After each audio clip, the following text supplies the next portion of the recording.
السلام عليكم ورحمة الله وبركاته.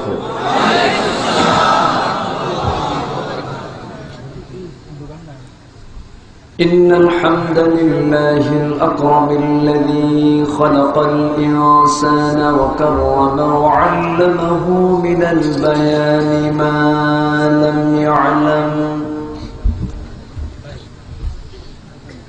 فسبحان الذي لا يحصى امتنانه باللسان ولا بالقلم. نشهد أن لا إله إلا الله وحده لا شريك له، ونشهد أن سيدنا وحبيبنا ومولانا محمدا عبده ورسوله الذي أرسله بالحق بشيرا ونذيرا وداعيا إلى الله بإذنه وسراجا وقمرا منيرا. فقد قال الله تعالى في كلامه المجيد وفرقانه الحميد: أعوذ بالله من الشيطان الرجيم. بسم الله الرحمن الرحيم.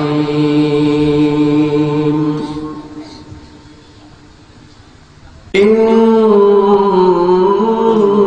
الله اشترى من المؤمنين أنفسهم وأموالهم بأن لهم الجنة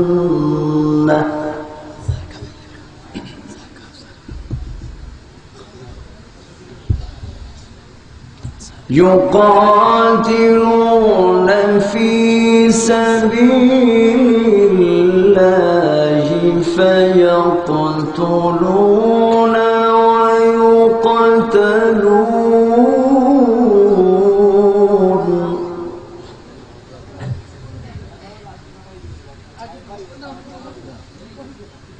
وعدا عليه حقا في التوراة والإنجيل والقرآن.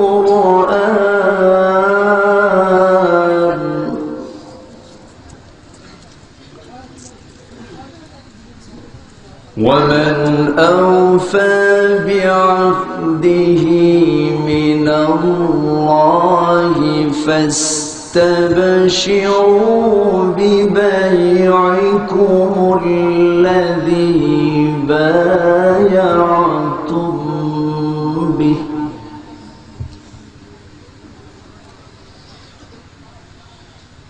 وذلك هو الفوز العظيم.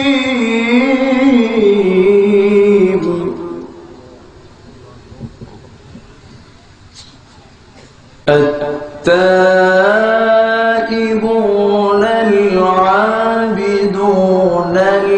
الحامدون السائحون الراكعون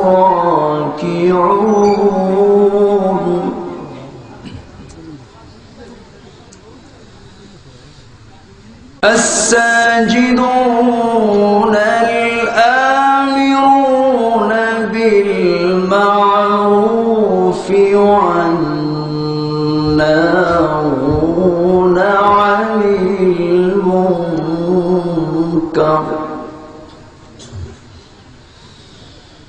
والحافظون لحدود الله وبشر المؤمنين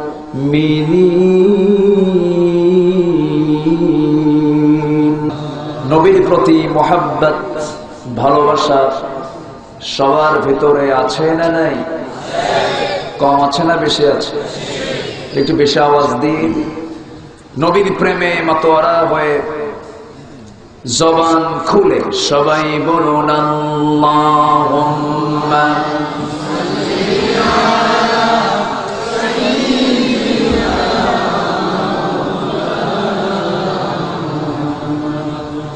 ওয়া আলা আলি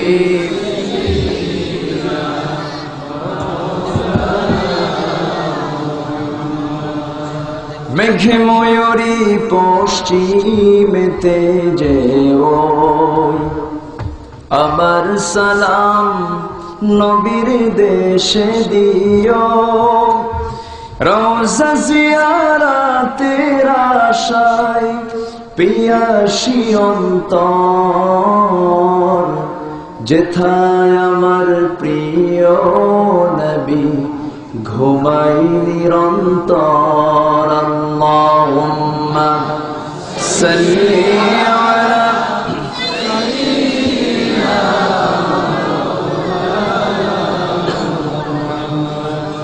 ওয়া আলা আলি সাইয়্যিদিনা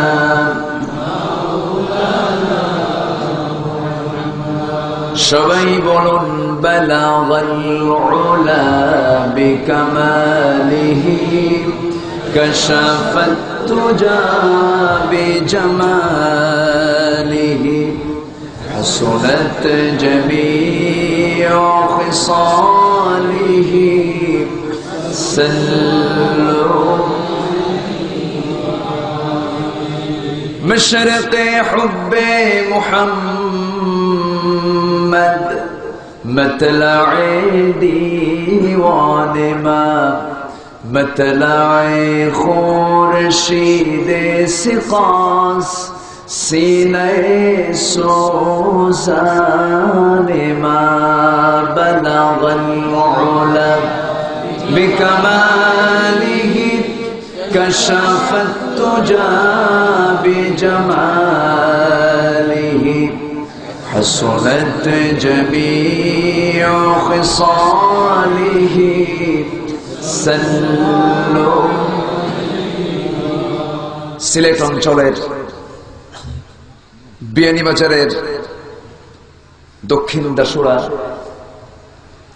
সরকারি প্রাথমিক বিদ্যালয় মাঠে অনুষ্ঠিত দুদিনব্যাপী তাফসীরুল কোরআন মাহফিল ৮ নং তিলপাড়া ইউনিয়নের ইসলামী সমাজ কল্যাণ পরিষদ কর্তৃক আয়োজিত আজকের এই মহতি আয়োজনের সম্মানিত সুযোগ্য সাহেবে সদর, সম্মানিত সভাপতি, ইসলামী আন্দোলনের অন্যতম সিপাহসালার, ইসলাম দরদী ব্যক্তিত্ব জনাব ইখলাস উদ্দিন সাহেব, আজকের মাহফিলের সম্মানিত পরিচালক, সমাজ কল্যাণ পরিষদের সম্মানিত সুযোগ্য সেক্রেটারি জনাব কবির হুসাইন সাহেব, আমার পূর্বে কথা বলেছেন হযরত উলামায়ে কেরাম, মঞ্চ অভিষ্ট বিভিন্ন পর্যায়ের নেতৃবৃন্দ, উলামায়ে কেরাম, ফুদালা ইসলাম, বিভিন্ন পেশাজীবী সংগঠনের সম্মানিত ভাইয়েরা, সাংবাদিক মণ্ডলী, সামনে উপস্থিত দূরে ও কাছে বিভিন্ন স্থান থেকে আগত তাওহীদের পতাকাবাহী, কালিমার ঝান্ডাবাহী আমার সম্মানিত শারদুল মুজাহিদ ভাইরা, আড়ালে বসে আছেন এলাকার সম্মানিতা সরলমনা, সম্মানিতার পর্দানশীনা মা এবং বোনেরা।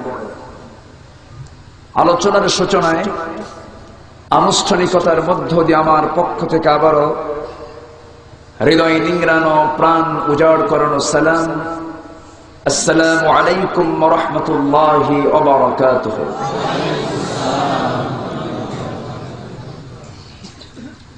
সবাই কেমন আছেন? ভালো থাকার মতো শ্রেষ্ঠ নিয়ামতকে সাথে নিয়ে এই গভীর মোটামুটি ভালোই রাত হয়েছে, এত রাত পর্যন্ত আমরা বসে আছি কোরআনের আকর্ষণে আকর্ষিত হয়ে। এমন সুযোগ যে মহান আল্লাহ দিলেন, সেই মহান রব্বুল ইজ্জতুল জালালের দরবারে আমরা সবাই লাখ কোটি সুজুদ শুকর আদায় করি, প্রাণ খুলে মুহাব্বতের সাথে একযোগে বলে উঠছি আলহামদুলিল্লাহ। আবারও বলে উঠছি আলহামদুলিল্লাহ। বলুন আল্লাহুম্মা লাকা আসলামতু ওয়া বিকা আমানতু ওয়া আলাইকা তাওয়াক্কালতু ওয়া ইলাইকা আনাবতু। সবাই বলুন লা ইলাহা ইল্লাল্লাহু ওয়াহদাহু লা শারীকা লাহু লাহুল মুলকু ওয়া লাহুল হামদু ওয়া হুয়া আলা কুল্লি শাইইন কাদির।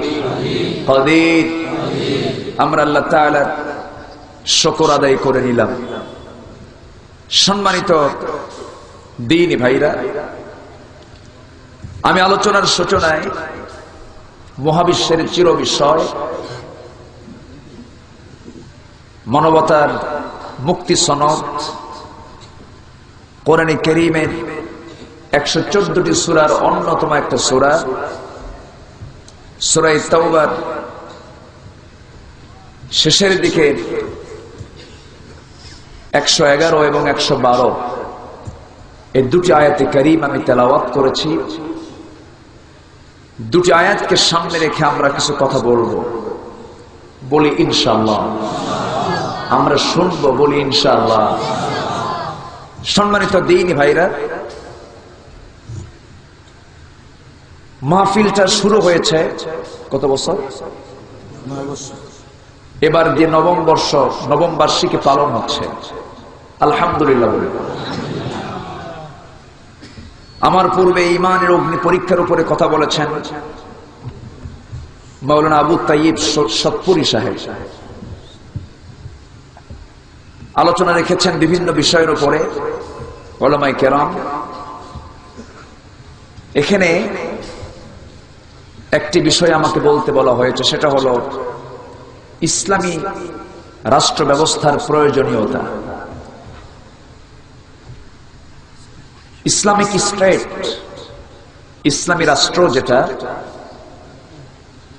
উপহার দিয়েছিলেন আজ থেকে 1500 বছর আগে রাসূল আকরাম নবী মুকাররম রাহমাতে আলাম জনাবে মুহাম্মদুর রাসূলুল্লাহ তিনি যে রাষ্ট্র গঠন করেছিলেন, সেই রাষ্ট্রের মূল কাঠামো যেটা ছিল, কোন কিতাবকে সামনে রেখে? আজ থেকে কোন কিতাবকে সামনে রেখে? কোরআনকে সামনে রেখে। কোরআন যতদিন নবীর কাছে ছিল না, নবীজি হাজারো প্রচেষ্টা করেছিলেন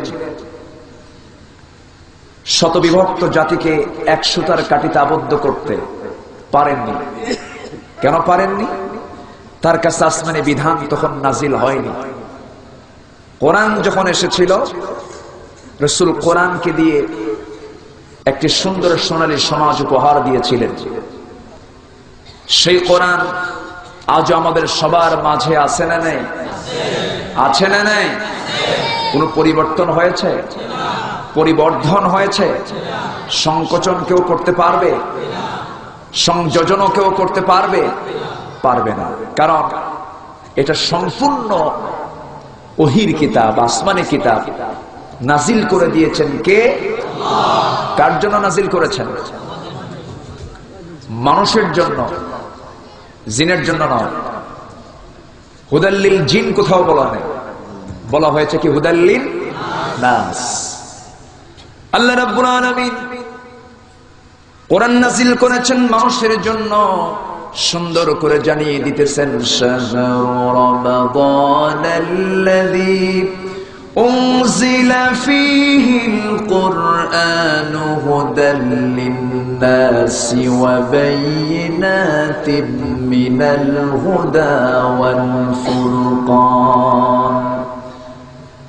কোরআন আমি নাজিল করেছি রমজান মাসে, যা উদ্দেশ্য হলো মানুষের হেদায়েতের জন্য নাজিল করা হয়েছে, আর সত্য মিথ্যার, হক এবং বাতিলকে চেনার জন্য আমি কোরআন দুনিয়ার বুকে নাজিল করেছি। জোরে কোন সুবহানাল্লাহ। মহান রব্বুল আলামিন এই কিতাব বান্দার জন্য এই জন্য দিলেন, সকল জ্ঞানের মূল উৎস হলো কোরআন। পৃথিবীতে যত জ্ঞান আছে সমস্ত জ্ঞানগুলোর মূল উৎস কিন্তু কোরআন। সায়েন্সের দিকে যান, টেকনোলজিতে যান, জিওলজিতে যান, ফিলোসফিতে যান, যে সাবজেক্টে আপনি যান না কেন, সকল জ্ঞানের উৎস হলো কোরআনে কারীম। আজকে একটা হঠাৎ করে আমার একটা চিন্তা আসলো, যখন বিমানে আমি চললাম ঢাকা থেকে, বিমানে উঠতে নিয়েই মনে মনে চিন্তা করলাম, আল্লাহ তোমার কালামে তুমি সকল জ্ঞান সমস্ত কিছুর মধ্যে ঢুকিয়ে দিয়েছো, বিশেষ জ্ঞান তুমি দিয়েছো, বিজ্ঞান তুমি এর মধ্যে দিয়েছো। কারণ আল্লাহ বলেছেন ইয়াসিন ওয়াল কুরআনিল হাকীম ইন্নাকা লামিনাল মুরসালিন আলা সিরাতিন মুস্তাকিম। কোরআন হলো বিজ্ঞানময় একটা কিতাব। আমি মনে মনে চিন্তা করলাম, অবশ্যই বিমান আবিষ্কার করেছে যারা, অবশ্যই তারা কোনো তথ্য কোরআন থেকে চুরি করে নিতে পারে। রাইট ভ্রাতৃদ্বয় বিমান আবিষ্কার করেনি। মনে মনে চিন্তা করতে করতে হঠাৎ করে সূরা ফিলের কথা মনে হয়ে গেল। আল্লাহ রাব্বুল আলামিন আজ থেকে ১৫০০ বছর আগে বিমান আবিষ্কারের তথ্য আমার রাসূলকে জানিয়ে দিয়েছেন। জোরে কোন সুবহানাল্লাহ। যারা পারেন সঙ্গে পড়ুন, আলাম তারা কাইফা ফাআলা রাব্বুকা বিআসহাবিল ফিল আলাম ইয়াজআল কাইদাহুম ফি তাদলিল ওয়া আরসালা আলাইহিম তায়রান আবাবিল তারমিহিম বিহিজারাতিন মিন সিজ্জিলিন ফাজআলাহুম কাআসফিন মাকুল। জোরে বলুন আল্লাহু আকবার। রাসূলকে জানানো হলো, হে রাসূল আপনি কি লক্ষ্য করেননি আপনার প্রভু আসহাবুল ফিলদের সঙ্গে কেমন আচরণ করেছেন, হস্তি বাহিনীর সঙ্গে কেমন আচরণ করেছেন? আলাম ইয়াজআল কাইদাহুম, তিনি কি করে দেন নাই তাদের সমস্ত কায়দাকে বানচাল, সমস্ত ষড়যন্ত্র তিনি বুমেরাং করে দিয়েছেন, আর তাদেরকে দমন করার জন্য একটা তয়ের পাঠিয়েছেন, মাতার পাঠিয়েছেন, তার নাম হলো আবাবিল। জোরে কোন সুবহানাল্লাহ। সেই বিমানটার নাম কি? আবাবিল। নাম বলে দিয়েছে। যাত্রীবাহী কোনো বিমান বহন করেনি, কোনো প্যাসেঞ্জার ছিল না এই বিমানে, শুধু ছিল বোমা। সেই বোমাটার নাম কোরআন শরীফে উল্লেখ করা হয়েছে। আল্লাহ রাব্বুল আলামিন জানিয়ে দিলেন বোমা কেমনে মারতে হয়, তাও জেনে নাও। আল্লাহ রাব্বুল আলামিন সুন্দর করে জানিয়ে দিলেন, তারমিহিম বিহিজারাতিন মিন সিজ্জিলিন ফাজআলাহুম কাআসফিন মাকুল। তাদেরকে প্রতিহত করার জন্য সেই বিমান থেকে 2টা করে বোমা নিক্ষেপ করা হলো। সেই বোমাটা আকৃতি এত ছোট, সরিষার দানার চেয়েও ছোট। সেই বোমা যখন নিক্ষেপ করা হলো, আল্লাহ পাক রেজাল্টও জানিয়ে দিলেন, তাদেরকে চিবানো ভুসির ন্যায় তাদেরকে নাস্তানাবুদ করে দিলেন। আমার বন্ধুগণ, এই যে তথ্যগুলো কোরআন থেকে পেল, আজকে ইহুদি খ্রিস্টান চক্র, আজকে মহাকাশ গবেষণা কেন্দ্র, সবাই কোরআনটাকে রিসার্চের কিতাব হিসেবে গ্রহণ করে নিয়ে সকল তথ্য, সমস্ত সায়েন্স টেকনোলজিতে আগায় যাচ্ছে। আর মুসলমানদের ভিতরে, আজকে আলেমদের ভিতরে কিছু ফতুয়া নিয়ে ব্যস্ত হয়ে পড়েছে। আজকে কোন ঠিক কিনা? কোরআন শরীফের দিল বলা হয় যে সূরাটাকে, সেই সূরার নাম কি? ইয়াসিন। ওই সূরার ভিতরে সব সায়েন্সের কথা আল্লাহ পাক বলে দিয়েছেন। যেরকম সুবহানাল্লাহ। বিজ্ঞান বলে, একবার বলে সূর্য নয় পৃথিবী ঘোরে, আবার বলে পৃথিবী নয় সূর্য ঘোরে, not the earth but the sun moves. এক এক সময় এক একটা বলে, একবার বলে সূর্য ঘোরে, একবার বলে পৃথিবী ঘোরে, এখন ওদের মাথায় ঘোরে। আল্লাহ রাব্বুল আলামিন কত আগে জানিয়ে দিলেন, লাশ-শামসু ইয়ানবাগি লাহা আন তুদরিকাল কমারা ওয়ালাল-লাইলু সাবিকুন নাহার ওয়া কুল্লুন ফি ফালাকিন ইয়াসবাহুন। জোরে বলুন আল্লাহু আকবার। সূর্যের ক্ষমতা নাই চন্দ্রকে টপকে যায়, আবার চন্দ্রেরও ক্ষমতা নাই সূর্যকে টপকে যায়।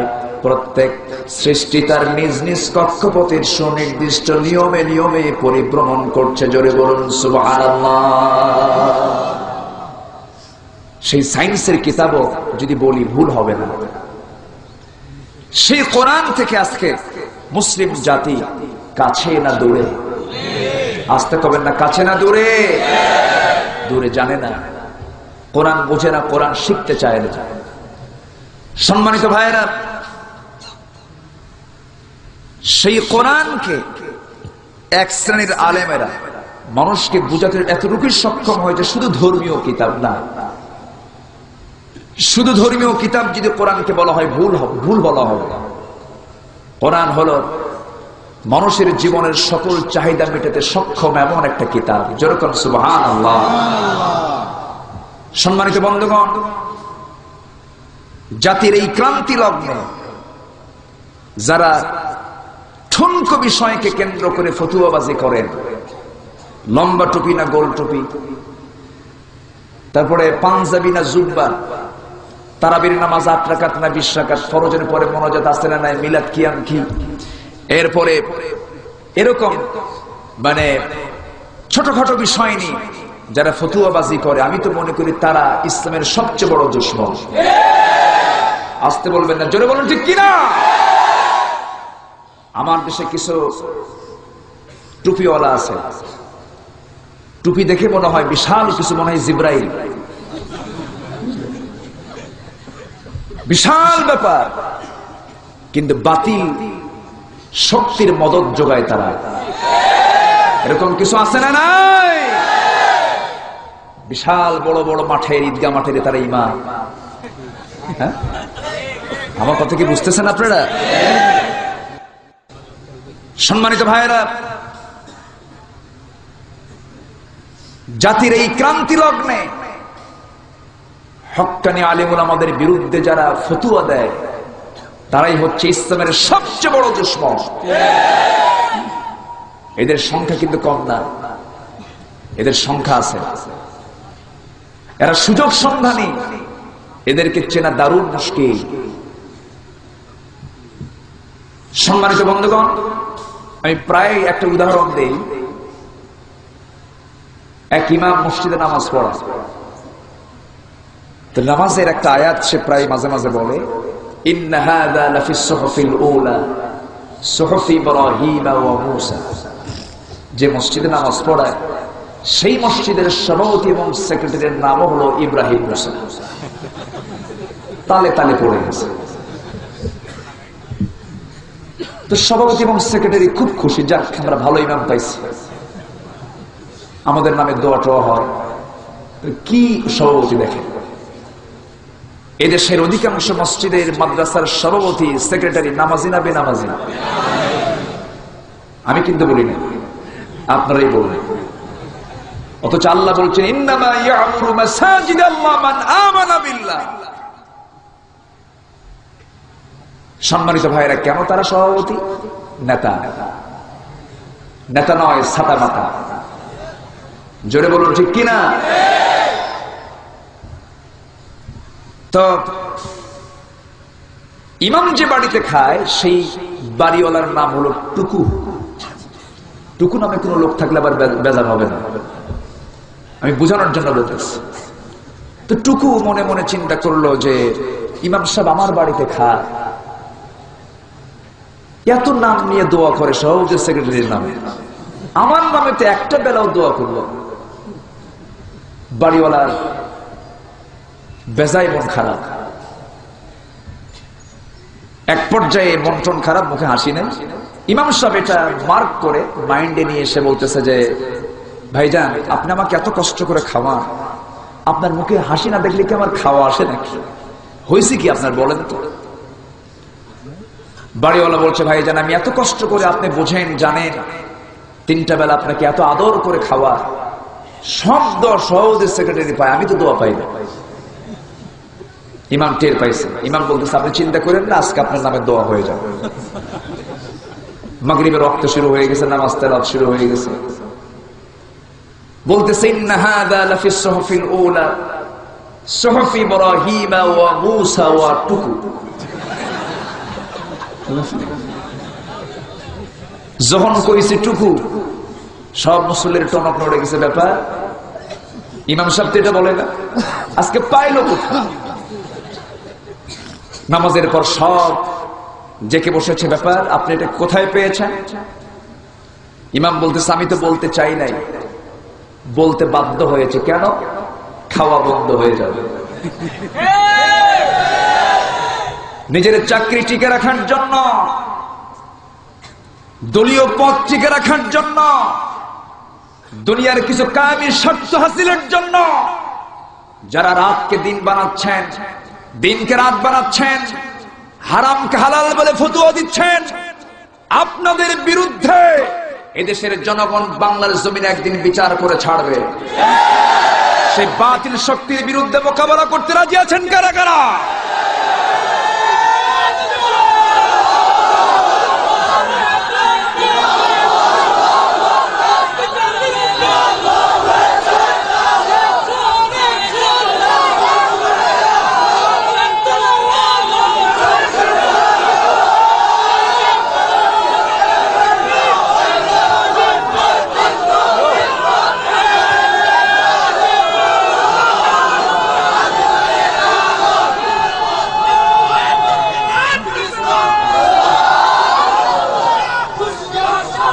সম্মানিত ভাইয়েরা,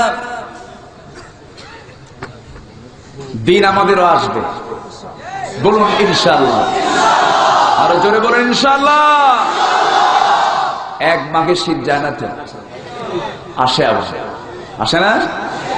এখন হয়তো আমাদের জন্য সর্বনাশ হচ্ছে, আমাদেরও পৌষ মাস একদিন আসবে, জোরে বলুন ইনশাআল্লাহ। আমাকে সেদিন একজন বলতেছে, হুজুর আপনি কি কোনো পীরের মুরিদ? আমি বললাম হ জি। কোন পীর? আমার পীর তো জেলখানা। বুঝেন নাই? বুঝতেছেন আমার কথা? বুঝতেছেন? ইমামদের ভিতরে সবচেয়ে বড় ইমাম যিনি, ইমাম আবু হানিফা, মারা গেছেন কোথায়? কোথায় মারা গেছেন? সব তাল, সব লাইন ঠিক আছে, আলহামদুলিল্লাহ। আলহামদুলিল্লাহ বলেন।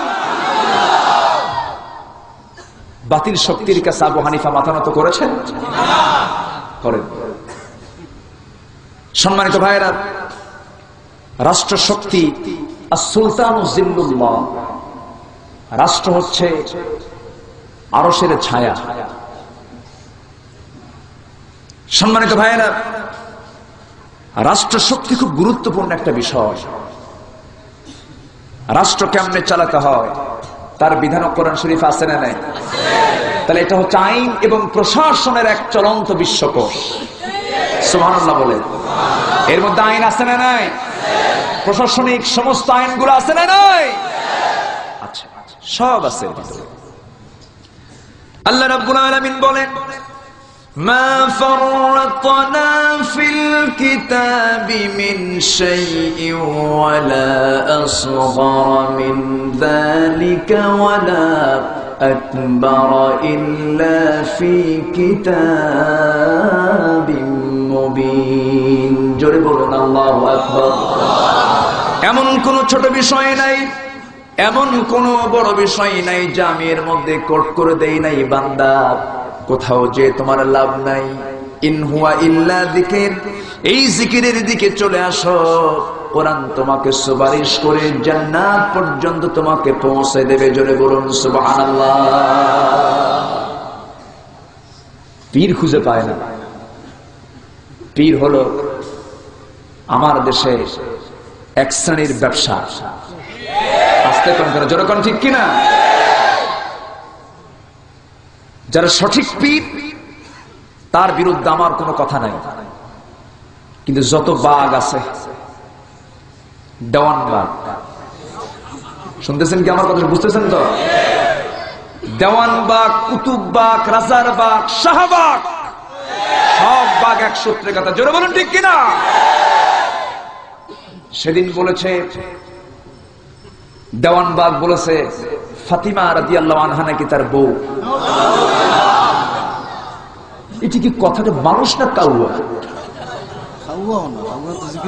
ও তো শয়তান, ও শয়তান। সম্মানিত ভাইয়েরা, পীর ছিলেন শাহজালাল ইয়ামিনী। আলহামদুলিল্লাহ। পীর কাকে বলে?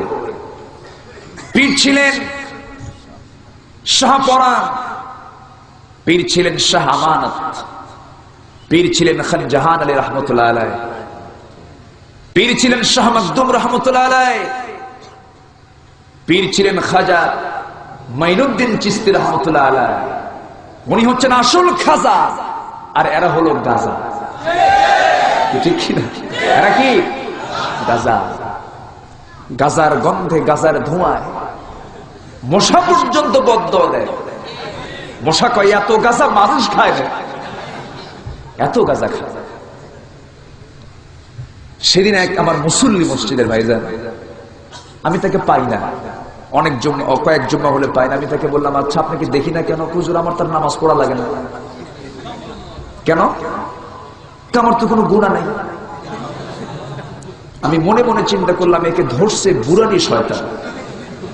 বুড়ো শয়তান বুঝলেন তো? মানে মুরব্বী শয়তান ধরছে।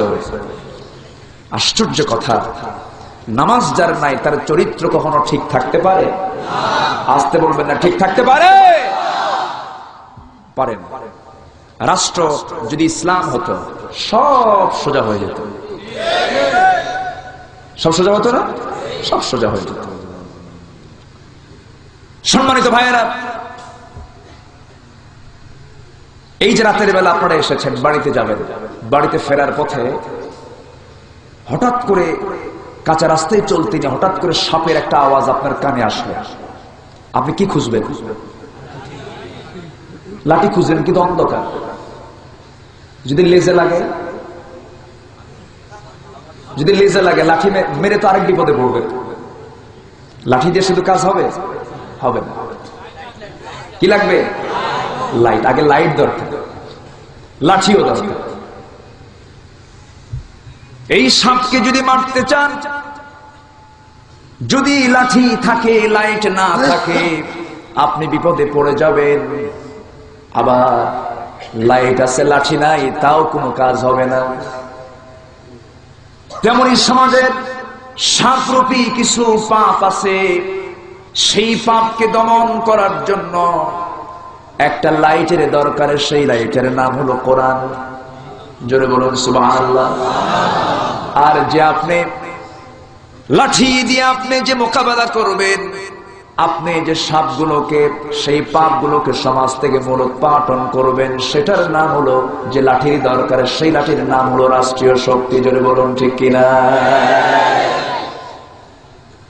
যদি কোনো বান্দাকে রাষ্ট্রীয় ক্ষমতা দেওয়া হয়, তাকে আল্লাহ পাক পরামর্শ দিতেছেন। আল্লাহ রাব্বুল আলামিন বলেন, আল্লাযীনা ইম্মাক্কান مكناهم في الأرض أقاموا الصلاة وآتوا الزكاة وأمروا بالمعروف ونهوا عن المنكر جربنا الله أكبر আমি দুনিয়ার জিন্দেগিতে যাদেরকে রাষ্ট্রীয় ক্ষমতা দেব তাদের জন্য 10 দফা লাগবে না, 14 দফা লাগবে না, 19 দফা লাগবে না, মাত্র 4টা দফা। কয়টা দফা বলেন? মাত্র 4টা দফা। 1 নম্বর দফা হলো তারা রাষ্ট্রীয় পর্যায়ে নামাজটাকে কায়েম করবে, সংসদে নামাজের বিল উত্থাপন করবে। স্বাধীন হলো 71-এ, আজকে 2015 কেউ কি নামাজের বিল উত্থাপন করেছে নাকি? অধিকাংশ পার্লামেন্টেরিয়ান নামাজি না বেনামাজি? মোসলা না দাড়িওয়ালা? সে মোষ গুলো কি হাইব্রিড জাতের মোষ? হাইব্রিড জাত বুঝলেন তো? একদম 2.5 ইঞ্চি মোটা, একদম গুনে গুণ 2.5 ইঞ্চি এরকম মোটা মোষ, মোটা পেট মোটা, বুঝলেন? নেতা একখান হয়ে গেল। সে পেট কি দরজা খুলতে নিয়ে হাত লাগে না, পেট দিয়ে গুদা মারলে খুলে যায়। আছে না নাই? আছে না নাই? এদেশের স্বাধীনতার স্থপতি মরহুম শেখ মুজিবুর রহমান, আমরা তার জন্য বদ্দুয়া দেব না দোয়া দেব? আল্লাহ পাক তাকে মাফ করুন। উনি আফসোস করে একটা বক্তৃতা দিয়েছিলেন। অনেক বক্তৃতা প্রচার হয়, এই বক্তৃতা সহজে প্রচার করে না। বক্তৃতাটা হচ্ছে মানুষ পায় তেলের খনি, গ্যাসের খনি, স্বর্ণের খনি, আর আমি পাইছি চোরের খনি। আমার ডানে চোর, বামে চোর, সামনে চোর, পিছনে চোর। সেই চোররা এখন আছে না নাই? আসতে কমেন না, আছে না নাই? এখন বুঝে নেন চোর খারাপ। ইমাম বলে দিছে, ঠিক কিনা?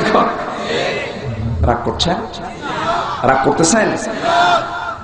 সম্মানিত ভাইয়েরা, রাষ্ট্র এবং ইসলাম ইখওয়ানে তাওয়ামান, যমজ দুটি সন্তান। রাষ্ট্র থেকে ইসলামকে যদি পৃথক করা হয়, जुदा हो दिन सियासत से तो रह जाती है चंगेजी। রাষ্ট্র থেকে যদি ইসলামকে পৃথক করে ফেলো, সেই জায়গায় বিরাজ করবে চেঙ্গিস খানের স্বৈরাচারী শাসন। জুলুম চলবে, অত্যাচার চলবে, নির্যাতন নিপীড়ন চলবে, যা নাকি বাংলার জমিনে শুরু হয়েছে। লক্ষণ ভালো। এই অত্যাচার নির্যাতন যত তীব্র হবে, দিন কায়েমের পথ তত সুগম হবে। জোরে বলুন ইনশাআল্লাহ।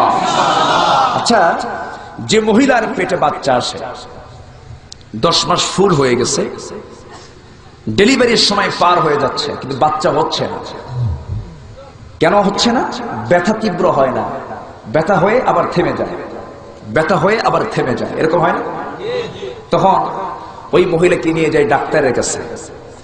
ডাক্তার মহিলার বাচ্চাটাকে তার পেট থেকে বের করার জন্য, ডেলিভারি করার জন্য, তখন ব্যথার তীব্রতা যেন বেড়ে যায়, এই জন্য ইনজেকশন দেয়।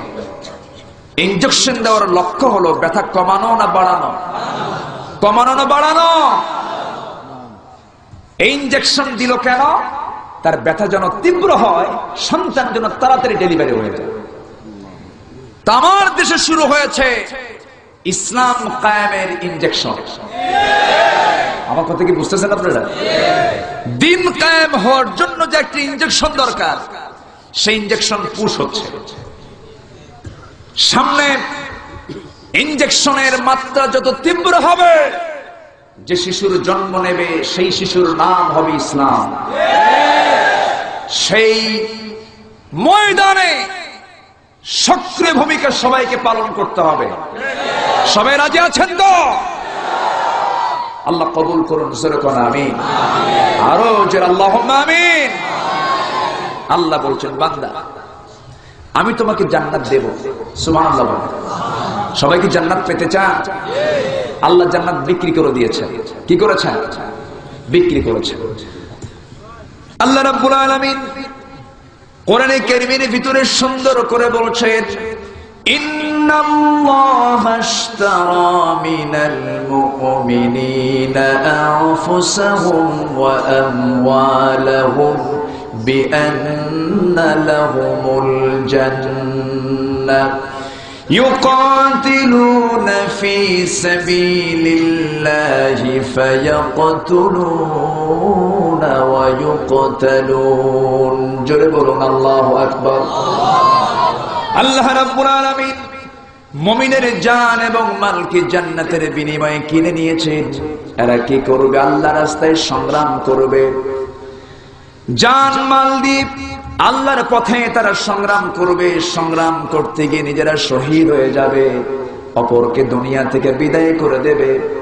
আমার আল্লাহ পাক জান্নাতে যাওয়ার পথগুলো দেখিয়ে দিলেন। আমার বন্ধুগণ, জানমাল কেন দেবে? রাষ্ট্রীয় পর্যায়ে 4 দফাকে কায়েম করার জন্য। রাষ্ট্রীয় পর্যায়ে ইসলাম যেন পৌঁছতে পারে, এর জন্য মুজাহাদা চালাতে হবে। নামাজ যেমন আল্লাহর হুকুম, রোজা যেমন আল্লাহর হুকুম, যাকাত যেমন আল্লাহর হুকুম, ফরজ হুকুম। রোজা তারপরে হজ যেমন আল্লাহর ফরজ হুকুম। আল্লাহর জমিনে দিন কায়েমের সংগ্রাম করাও আল্লাহর তরফ থেকে ফরজ হুকুম। ইসলামী আন্দোলন করা সুন্নত না ফরজ? ইকামতে দ্বীনের কাজ করা সুন্নত না ফরজ? তাসবিহ চিপে চিপে জান্নাতে যাব, এত সস্তা না, ওটা সস্তা আমল। মিষ্টি খাওয়া সুন্নত, সস্তা সুন্নত। কঠিন সুন্নত হলো বাতিল শক্তির মোকাবেলা করা। মুনাফিক মসজিদে চেনা যায় না, মুনাফিক চেনা যায় জিহাদের ময়দানে। সম্মানিত ভাইয়েরা, আজকে আমার দেশে যে সিচুয়েশন তৈরি হয়েছে, একটা পক্ষ নিয়েছে তাগুতি শক্তি, আরেকটা পক্ষ নিয়েছে হকের পক্ষে। এটা দিয়ে যায় কেন? রিং যেটাতে বাজে সেটা দিয়ে যায় কেন? আরেকটা পক্ষ নিয়েছে তাওহীদের পথ, আরেকটা পক্ষ নিয়েছে শিরকের পথ। এক পক্ষ চাচ্ছে আল্লাহর জমিনে দিন কায়েম হোক, আরেক পক্ষ চাচ্ছে দিন নিভিয়ে যাক। আমরা চাই কার আইন? আসতে কবেন না, কার আইন চাই? এই আইন, এই দাবি চাইতে গেলে জানমাল উৎসর্গ করতে হবে কার পথে? আসতে কবেন না, কার পথে? আল্লাহর পথে। এই কাজটা এত সহজ না। কোনটাকে কি একটা ময়দান, রাসূলকে পাড়ি দিতে হয়েছে বদর, উহুদ, খন্দক, মুতার যুদ্ধ। 27টি যুদ্ধের নেতৃত্ব রাসূলকে দিতে হয়েছে। ঘর বাড়ি ছাড়তে হয়েছে, পাকা খেজুরের বাগান ছাড়তে হয়েছে। এত সস্তায় দিন কায়েম হয়নি। জানমাল দিতে হবে কার পথে? আসতে কবেন না, কার পথে? রাসূল ডাক দিয়েছেন, আসতে দেরি হয়েছে, সাহাবীরা আসতে দেরি করেছেন, বিপদ হয়েছে। বিপদ হবে না কেন? বিপদ তো হবে। বিপদ তো তাকেই দেন আল্লাহ পাক যাকে কবুল করেন। সুবহানাল্লাহ বলেন। কোন নবী বিপদে পড়েননি? সব নবী বিপদে পড়েছেন। সেই বিপদে তারা আল্লাহর কাছে চেয়েছেন, সেই বিপদে তারা আল্লাহর কাছে চেয়েছেন, দোয়া চেয়েছেন আদম আলাইহিস সালাতু ওয়াস সালাম আল্লাহর কাছে। বিপদে পড়েছেন, দুনিয়াতে আল্লাহ পাক পাঠিয়ে দিলেন, তিনি দোয়া করছেন, রব্বানা যালামনা আনফুসানা ওয়া ইল্লাম তাগফির লানা ওয়া তারহামনা লানাকুনান্না মিনাল খাসিরিন। দোয়া করেছেন হযরত ইউনূস আলাইহিস সালাতু ওয়াস সালাম। কিসের পেটে ছিলেন বলুন? কিসের পেটে? পরীক্ষায় ফেলে দিলেন কে? সেই মাছের পেটের ভিতরে থেকে আল্লাহকে বলেছেন না, আল্লাহর গুণগান গেয়েছেন? আল্লাহকে বলেন নাই, অনুশোচনা করে আল্লাহর কাছে প্রার্থনা করেছেন, আশ্রয় চেয়েছেন। যে দোয়াটা, সেই দোয়াটা আল্লাহ পাক সূরার ভিতরে, কোরআন শরীফের ভিতরে কোট করে দিয়েছেন। যারা পারেন সঙ্গে পড়ুন, লা ইলাহা ইল্লা আনতা সুবহানাকা ইন্নী কুনতু মিনাজ-জালিমিন। জোরে বলুন আল্লাহু আকবার। বিপদে পড়লে পরে আল্লাহর নাম কম হয় না বেশি হয়? ইমানদারের জন্য বেশি হয়। এই দোয়াটা এত শক্তিশালী একটা দোয়া, যত বিপদ হোক না কেন সেই মুসিবতে কোনো বান্দা যদি এই দোয়াটা পড়তে পারে আল্লাহ পাক সেই মুসিবত থেকে তাকে উদ্ধার করেন। আমি জ্বলন্ত সাক্ষী। মেবি 2 বছর আগে বৃহত্তর যশোরের ঝিনাইদহ জেলার মহেশপুর একটা প্রোগ্রাম করে আমি আসতেছি, ফেরার পথে কালীগঞ্জ হয়ে ঝিনাইদহ আসবো। কালীগঞ্জ এবং ঝিনাইদহের মাঝে একটু রাতের বেলা রোড ডাকাতি হয়, প্রচন্ড কুয়াশা। আমি গাড়ি নিয়ে মানে ফিরে আসতেছিলাম ঢাকার দিকে। কালীগঞ্জ পার হয়ে 2-3 কিলোমিটার যেতেই দেখি যে বিশাল গাড়ির বহর জাম লেগে আছে। সামনের দিকে তাকায় দেখি একটা বিশাল মোটা গাছ কেবলামুখী করে রেখে দিয়েছে।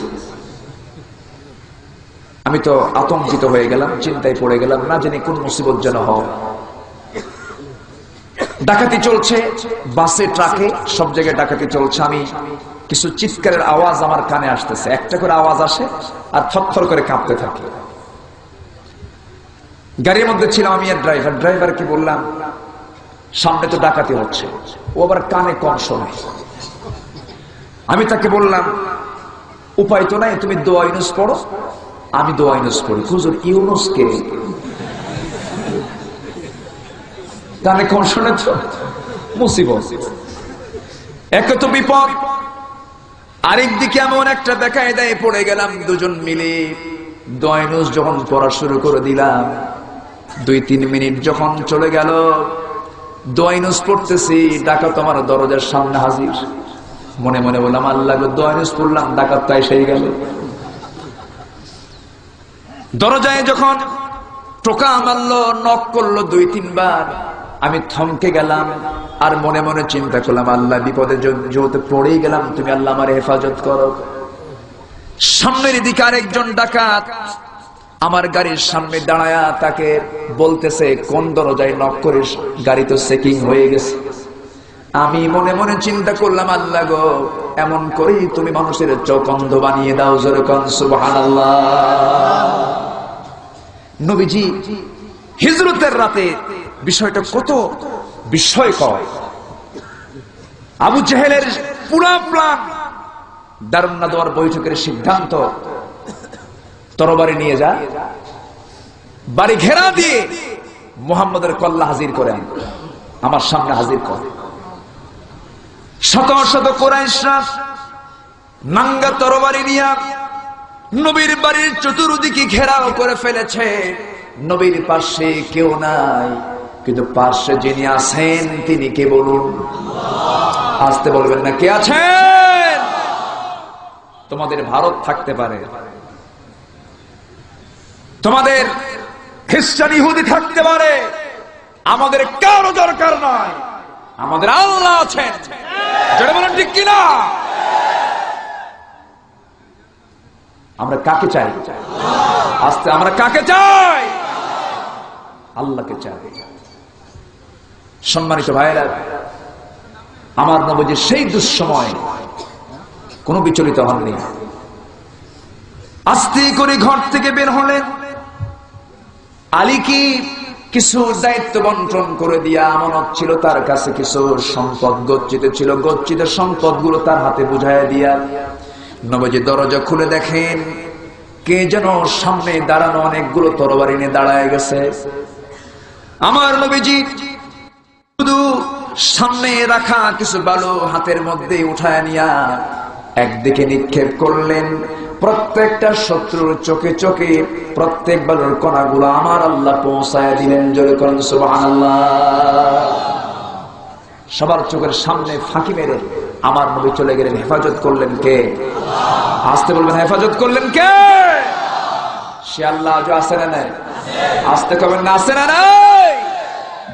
ফেরাউন দাপট করেছিল, দাপট দেখিয়েছিল বহু। মুসার বিরুদ্ধে 3টা অভিযোগ দিয়েছিল। এর মধ্যে অন্যতম অভিযোগ হলো মুসা হলো রাষ্ট্রদ্রোহী, মুসা হলো নতুন ধর্মের প্রবর্তক। আর মুসার আরেকটা সমস্যা হলো মুসার এক শিরা অসুখ। এক শিরা বোঝেন নাকি আপনি? মানে একটা ছোট একটা বড়, বুঝে নেন, আমি আর কি বুঝাবো। আচ্ছা, এই অভিযোগ তিনটা দেওয়া হলো। আল্লাহর পয়গম্বর মুসার কি কোনো দোষ ছিল? আজ থেকে মানে দোষ ছিল? দোষ ছিল না। এই মুসার বিরুদ্ধে ফেরাউন কম ষড়যন্ত্র করেনি। এমন কোন পয়গম্বর নাই, অধিকাংশ পয়গম্বর তৎকালীন রাষ্ট্র শক্তি দ্বারা নির্যাতিত হয়েছে। ইব্রাহিম আলাইহিস সালামকে দুনিয়া থেকে উঠিয়ে দেওয়ার জন্য মরিয়া হয়ে উঠেছিল কে? নমরুদ। মুসা আলাইহিস সালামকে উৎখাত করার জন্য মরিয়া উঠেছিল হলো ফেরাউন। রাসূলকে হত্যা করার জন্য মরিয়া উঠেছিল আবু জেহেল। পেরেছিল? আজ থেকে মানে পেরেছিল? পারে না। মুসা আলাইহিস সালামের জন্ম হয়নি, জন্ম হওয়ার পূর্বেই ফেরাউনের রাষ্ট্র শক্তি ফেরাউন বলে দিল দেশে কোন ছেলে সন্তান জীবিত রাখা যাবে না, ফরমান জারি করল। আর আল্লাহ বললেন মুসার মা টেনশন করো না, সন্তান ডেলিভারি হয়ে যাক, তোমার সন্তানকে আমি তোমার কোলে আবার উঠাইয়া দেব। আস্তে করবেন, একটু জোরে কোন সুবহানাল্লাহ। আল্লাহর পরিকল্পনা দেখেন। আলোচনা চালাবো, জোরে বলুন ইনশাআল্লাহ। এই লাইটটা আমার ডিস্টার্ব হচ্ছে খুব। এই লাইটটাকে অন্যদিকে দেওয়া যায় না? একটু ঘুরায় দিলে পরে একটু ভালো হতো ক্যামেরাম্যানকে। যদিও একটু ভিডিওতে একটু কষ্ট হবে, কিন্তু আমি আর পারছি না, একটু কষ্ট হচ্ছে। সম্মানিত ভাইয়েরা, জন্ম হয় নাই, মুসার জন্ম ঠেকা, এই প্ল্যান করলো। জন্ম হয় নাই, প্ল্যান হয়ে গেছে। আল্লাহ তার বিপরীত প্ল্যান করে ফেলেছেন। যেরকম সুবহানাল্লাহ। আল্লাহ বলেন মুসার মা চিন্তা করো কেন, 40,000 শিশুকে হত্যা করেছিল ফেরাউন। আজকে ইসলামী আন্দোলনকে দমন করার জন্য, ইসলামকে নিভিয়ে দেওয়ার জন্য আজকেও প্রকাশ্যে হত্যা শুরু হয়েছে। জোরে বলুন ঠিক কিনা? শুরু হয়েছে নির্যাতন, জুলুম, অত্যাচার। সম্মানিত বন্ধুগণ, মুসার মা টেনশন করেন। আল্লাহ বলেন ওয়া আওহাইনা ইলা উম্মি মুসা আন আরদিহি ফাইন খিফতি আলাইহি ফালকিহি ফিল ইয়ামি ওয়া লা তাখাফি ওয়া লা তাহজানি। কি চিন্তা করো মুসার মা? কোন চিন্তা নাই, সন্তান ডেলিভারি হয়ে যাক, আস্তে করে তুমি দরিয়ায় ভাসিয়ে দিবে, আমি জান্নাত থেকে সুন্দর কাঠের বাক্স আমি পৌঁছায় দিলাম। জোরে কোন সুবহানাল্লাহ। বিপদে পড়ে গেলেন, আল্লাহ সাহায্য করলেন। এরপরে কি হলো? আস্তে করে দরিয়ায় ভাসিয়ে দেওয়া হলো, কাঠের বাক্সে বন্দি করে। ভাসতে ভাসতে গিয়া এমন জায়গায় থেমে গেল যে জায়গায় ফেরাউনের বাড়ি। ফেরাউনের স্ত্রী রানী আসিয়া গোসল করার জন্য ঘাটে নেমেছে। গোসল করবেন এমন সময় দেখতে পেলেন সুন্দর একটা কাঠের বাক্স সামনে ভাসতেছে। লোকজনদের দ্বারা খোলার চেষ্টা করলেন, কেউ খুলতে পারে না। আসিয়া যখন হাতের ছোঁয়া দিলেন, সামনে হাতটা রাখলেন, আপনা আপনি খুলে গেল। এমন সুন্দর ফুটফুটে বাচ্চা, সূরা কাসাস দেখবেন, ইতিহাস পেয়ে যাবে। এমন ফুটফুটে বাচ্চা যেন আকাশের চাঁদ ধরা পড়ে গেছে। সন্তানকে কোলের মধ্যে নিয়া মনে মনে স্বপ্ন আঁকতেছেন, আসি আমার তো কোনো ছেলে সন্তান নাই, এই সন্তানকে যেমন করি হোক এই রাজদরবারে আমি আমার পালিত পুত্রের মর্যাদা দিয়া সন্তানকে বড় করে তুলব। এটা আসিয়ার স্বপ্ন। কোলে নিয়ে সন্তান কিনে যখন রাজদরবারের দিকে ঢুকছিলেন, সামনে ফেরাউন দাঁড়ায় বলতেছে, আসিয়া তোমার কোলে এটা কে? তুমি গোসল করতে গেছো, তোমার কোলে এটা কোন সন্তানকে তুমি নিয়ে আসলে? আসিয়া বলছেন কুররাতু আইনিন লি ওয়া লাক, এই যে আপনি সন্তানটা দেখতে পেতেছেন, এমন সুন্দর তার চাহনি, এমন সুন্দর তার চেহারা, আমি যেমন করি হোক আমার তো কোনো ছেলে সন্তান নাই, এই সন্তানকে আমি দরবারে বড় করে আমি আমার সন্তানের মর্যাদা দিয়ে দেব। ফেরাউন বারবার মুসা আলাইহিস সালামের চেহারার দিকে তাকায়, বারবার তাকাচ্ছে আর মনে মনে সন্দেহ করতেছে এটাই বুঝি মুসা হবে। চোরের মন কি? আস্তে কথা, চোরের মন কি? বিশাল পেরেশানি বেড়ে গেল। ফেরাউন বলছে আসিয়া রে, হাজার হাজার শিশু যার ভয় আমি হত্যা করলাম, আমার তো মনে হয় এটাই বুঝে মুসা। আসিয়া বলছেন স্বামী গো, সব জায়গায় আপনি মুসার স্বপ্ন দেখেন, এই সন্তান যে মুসা হবে আপনাকে কে বলেছে? এই সন্তান আমার ভাষা শিখবে, আপনার ভাষা শিখবে, আমার কথা শিখবে, আপনার কথা শিখবে। আমি এই সন্তানকে আমার জীবন থাকতে আমি মারতে দেব না। আমার বন্ধুগণ, নেতা যত বড়ই হোক না কেন, বইয়ের কাছে হুজুর যত বড় হুজুর হোক না কেন, বইয়ের কাছে একটু হুজুরগিরি কমই সব। কারে তোমার নয় হুজুর বলে মানুষ, আমি কি বলবো? ফেরাউন বলল, আসিয়া তুমি যখন শক করেছ ঠিক আছে, আল্লাহ কয় ঠিক আছে, যেরকম সুবহানাল্লাহ। সন্তান বাড়ি দখল করে ফেললে। এবার আসিয়া বলছেন স্বামী অনুমোদন যখন পেয়ে গেলাম, সন্তানকে দুধ পান করাতে হবে, কে পান করাবে? আপনি ধাত্রী নিয়োগ করুন। ফেরাউন ফরমান জারি করে দিল, গোটা দেশ থেকে শত শত মহিলারা দুধ পান করানোর জন্য আসলো। কোন মহিলার স্তনটা কি মুসা আলাইহিস সালাম খাওয়ার জন্য উপযুক্ত মনে করছেন না, মুখ বারবার ফিরায় নেন, কাউকে তিনি মা বানাচ্ছেন না, দুধ মাতা বানাচ্ছেন না। 3 দিন পর্যন্ত চলে গেল। আসিয়ার টেনশন বেড়ে গেল। একজন মহিলা 3 দিনের মাথায় এসে বলল, আসিয়া শোনো, আমার জানা মতে এই অমুক জনপদের ভিতরে একজন মহিলা আছে, খুব আবেদা সালেহা পরেজগারিনী একজন মহিলা, মানে তার মাকে ডাকো। তার মায়ের সন্তান দিয়ে দিল, কিন্তু কেউ তো জানে না। জানেন কে বলে? তার মাকে ডেকে এনে সন্তানটাকে যখন তার কোলে তুলে দেওয়া হলো, আপন মায়ের দুধ আপন সন্তান তৃপ্তি ভরে পান করা শুরু করে দিল। আসিয়ার মুখে হাসির ঝিলিক দেখা দিল। আসিয়া বলছে, শোনো মহিলা, এই সন্তান অসংখ্য মহিলার দ্বারা দুধ পান করানোর চেষ্টা করেছি, পারি নাই। তোমাকে যখন মা বানিয়েছে, আমি কিন্তু তোমাকে 2 বছর এই দরবার ছেড়ে যেতে দেব না। মুসার মা মনে মনে আমি তো এটাই চাই, যেরকম সুবহানাল্লাহ।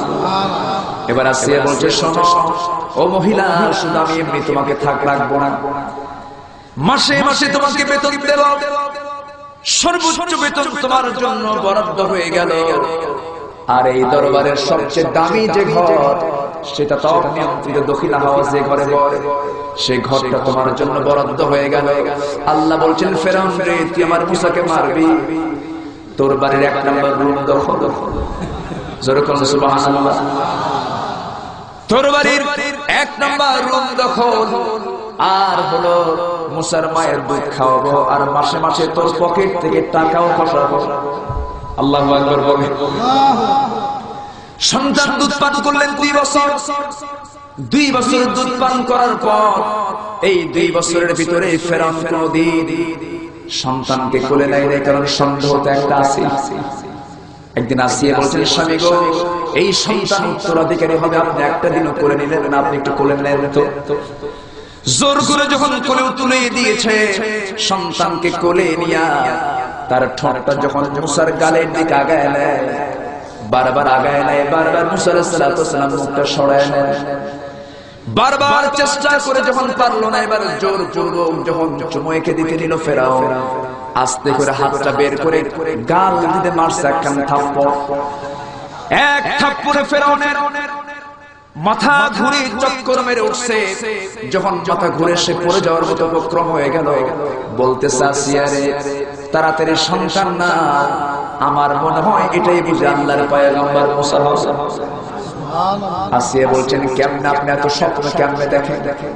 আমি নিশ্চিত এটাই আল্লাহর পয়গম্বর মুসা। কেন? ওর থাপ্পড়ের ওয়েটটা প্রমাণ করে। যেরকম আল্লাহু আকবার, যেরকম আল্লাহু আকবার। এত বুঝতেছে, তাও মারার কোনো কায়দা নেই।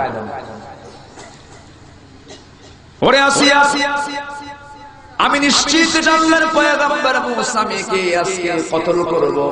জাল্লাদকে ডাকতেছি, হামানকে ডাকলাম, ডেকে আমি আজকে থেকে দুনিয়া থেকে চিরতরে বিদায় করে দেব। আসিয়া বলেছেন, স্বামীকে দোষ কি?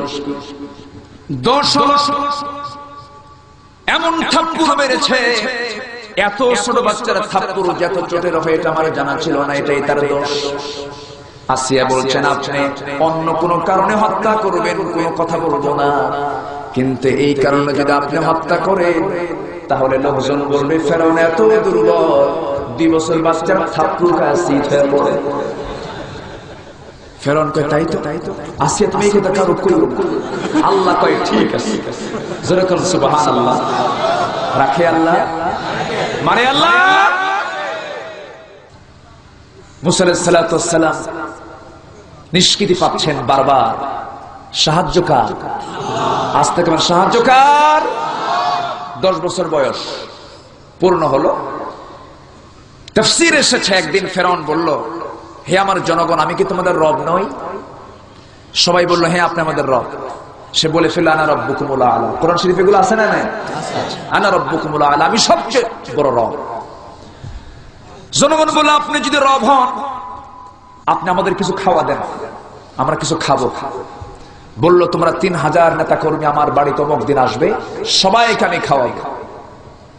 সবাই 3000 লোকজন দরবার হলে চলে আসলো। বাবুর্চি কর্তৃক 3000 পিস ছাগল জবাই করে, নারী ভুঁড়ি বের করে, চামড়াগুলো পৃথক করে, একটা করে ভাজা ছাগল সবার প্লেটে প্লেটে দেওয়া হলো। ফেরাউন তার সামনে একটা ছাগল নিয়ে বসলো। পালিত পুত্র মুসা আলাইহিস সালাতু ওয়াস সালাম তার সামনে একটা ছাগল নিয়ে বসে গেলেন। জনগণ বলল, হে আমাদের রব, আপনি খাওয়া শুরু করুন। ফেরাউন বলল, না, আমি আগে খাবো না, আমার পালিত পুত্র আগে খাবে। মুসা আলাইহিস সালাতু ওয়াস সালাম মনে মনে চিন্তা করছেন আর বলতেছেন, হাই রে রব রে, ছাগল খাওয়া রব। বুঝেন, উনি তো একটু মেজাজি লোক ছিলেন। সব নবীর মেজাজ একরকম, এই নবীর মেজাজ ভিন্ন রকম। আমার নবীজি দোয়া করেছেন, আল্লাহ আমার উম্মত বোঝে না, তুমি মাফ করে দাও। আর মুসার দোয়া হলো, আল্লাহ তাড়াতাড়ি গজব দিয়ে শেষ করো।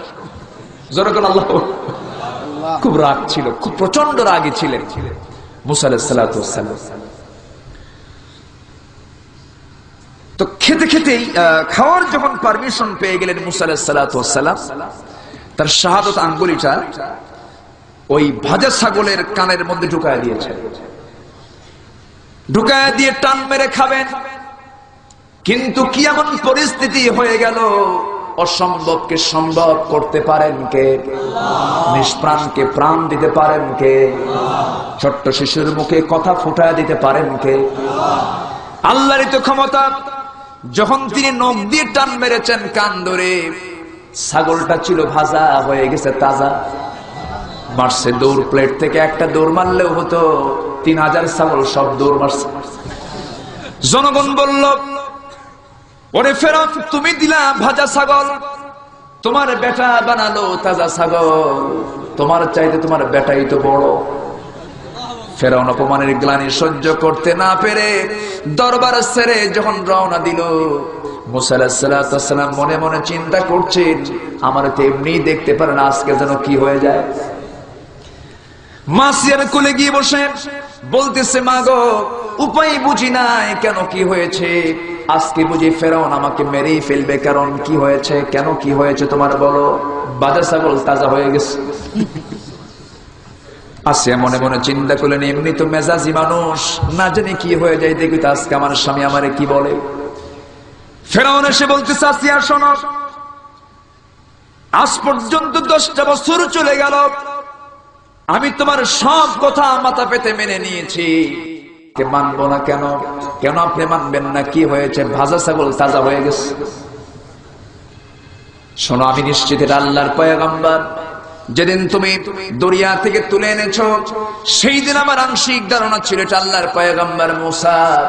থাপ্পড় যেদিন খাইছে সেদিন ভাবছে 8 আনা, আজকে ভাজা ছাগল তাজা হয়ে গেছে, আজকে 16 আনা। আসিয়া বলছেন, আমার স্বামী গো, যে সন্তানটা কোন মৃত প্রাণীর কান ধরে টান দিলে তাজা হয়ে যায়, এটা যদি দোষ হয়ে থাকে, আপনি গোটা দুনিয়া জুড়ে একটা সন্তান আমার সামনে হাজির করুন, যে সন্তানটা মরা প্রাণীর কান ধরে টান দিলে পরে তাজা হয়, এমন কোন সন্তান আছে নাকি? ফেরাউন বলে নাই। যদি না থাকে, এই সন্তানকে আমরা কখনো হারাতে চাই না।